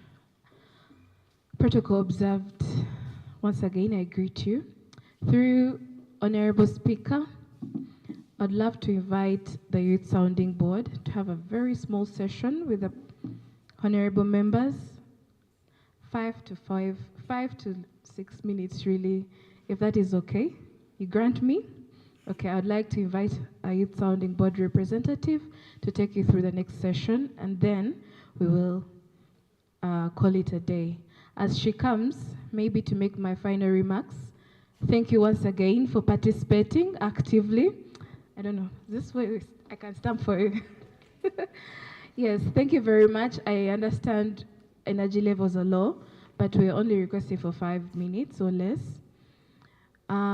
If you have registered with the accountant right there, please make sure your details are corresponding. I mean, phone number, names registered, so on and so forth. Kindly check in with him. Kindly check in with him. My second point, the National Youth Parliament call is going on. If you really would love to participate, please, I encourage all of you to apply. It is open at the moment. The deadline will be 15th July. Thank you very much, Right Honorable Speaker and the clerks for the day. It was a beautiful day. Lunch is ready. I'll be handing over to the Youth Sounding Board. Thank you.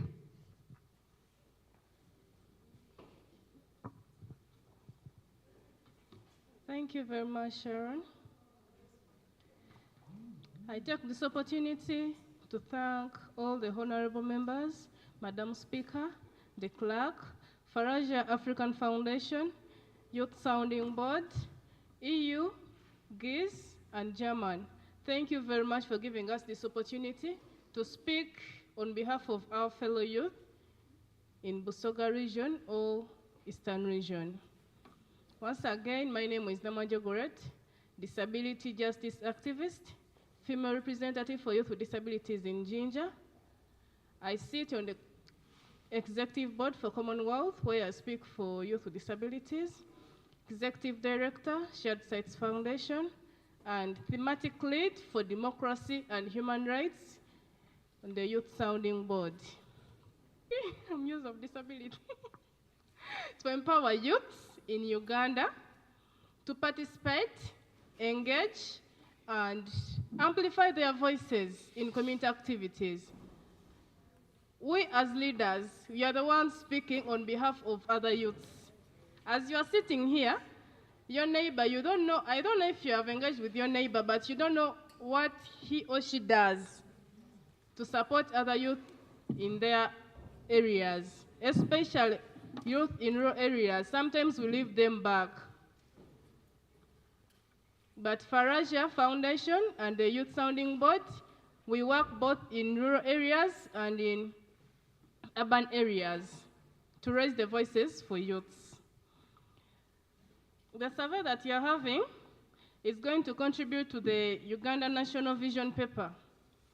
Our aim is to collect your voice, ideas, and concerns so that you can help shape future policies, especially those tied to the EU Youth Cooperation Uganda. We'll start with a quick overview of the vision paper. Hope you consent to fill in that form, why it matters and how your input will be used. Then you explain to the survey. You give in your inputs, the activities that you do, your organization, and how you are helping or supporting youth in your community. You'll be guided by the Faraja staff and the Youth Sounding Board members who will be able to fill in that form. Your voice matters, and this is your space to influence change. Thank you once again for giving me this opportunity to speak to you and participating in the sub-region youth parliament. Mwebale ina abasoga bannange, mwebale kwogerera banneimwe nakushiikirira bona bona. Twongere mu maiso okuwanika amaloboozi gaife mu Busoga ne mu bitundu ebindi. Waire kikatwalibwa nti ife abasoga tegeera ku myaka 4 aye nga tulina okukitoolawo. Kuba abasinga bakashiikiririzaamu aye tulina okukitoolawo. Obona ku social media baderega abasoga, but with the youth tusobola we can. Tusobola okukyusa eroboozi lya Busoga ife beeni. Nga tutandikira wansi ku musingi gweni. Thank you very much.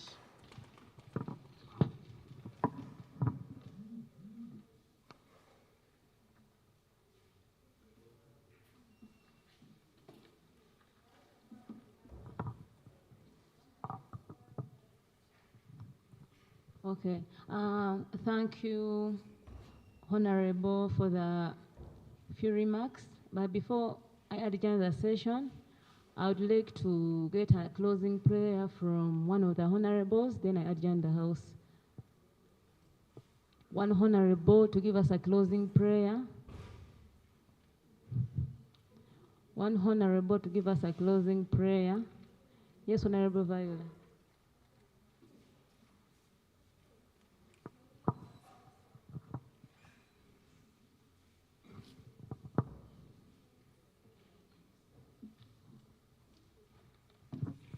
Thank you so much, Madam Speaker. Dear Honorables, shall we humble ourselves for a closing prayer? Heavenly Father, we thank you for this day. We thank you for each and everyone in this room. And we thank you for all the supporters and the young people in this house. And Father, we thank you for Busoga region and the youth parliament in the Busoga region. Father, we pray for progress and prosperity in everything that we do and discuss. And we pray that may change be seen and amplified by the young people in this room. In the name of the Father, the Son, and the Holy Spirit. Thank you, Honorable Viola. But before I adjourn the session, I would like to inform you that we shall continue having online sessions, and I believe that together we can bring about the change that we have been talking about. We can bring back the glory that Busoga had from the first place. So for that issue, allow me to adjourn the session, and the session has been adjourned. Thank you all. Whenever issues of young people are not spoken out by young people themselves, they don't necessarily get audience.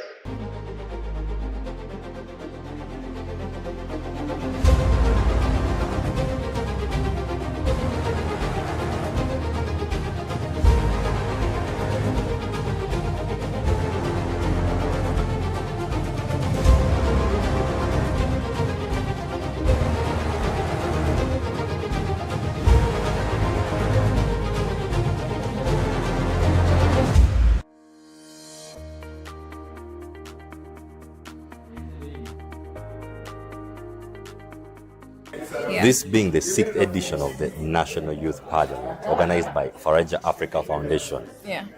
As always, the drill is you have the regional parliaments where youth get to deliberate on various issues. So how were the regional parliaments of this year? Well, quite interesting. They were bigger compared to last year. Remember, because last year we still had COVID, that was, sketchy. This time around, we had bigger numbers and we had wider participation. This year's Central Regional Youth Parliament has been an interesting one, where I've had young people come together and deliberate on issues that are actually pressing us. We are given those spaces.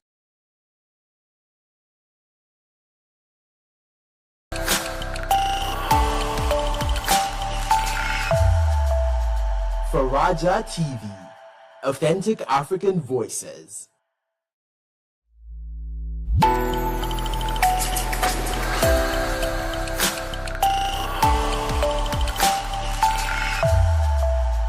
Faraja TV, authentic African voices.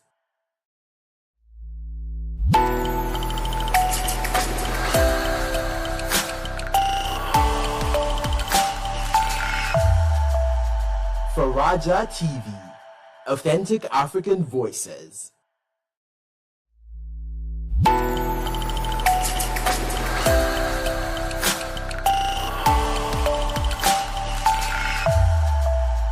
Faraja TV, authentic African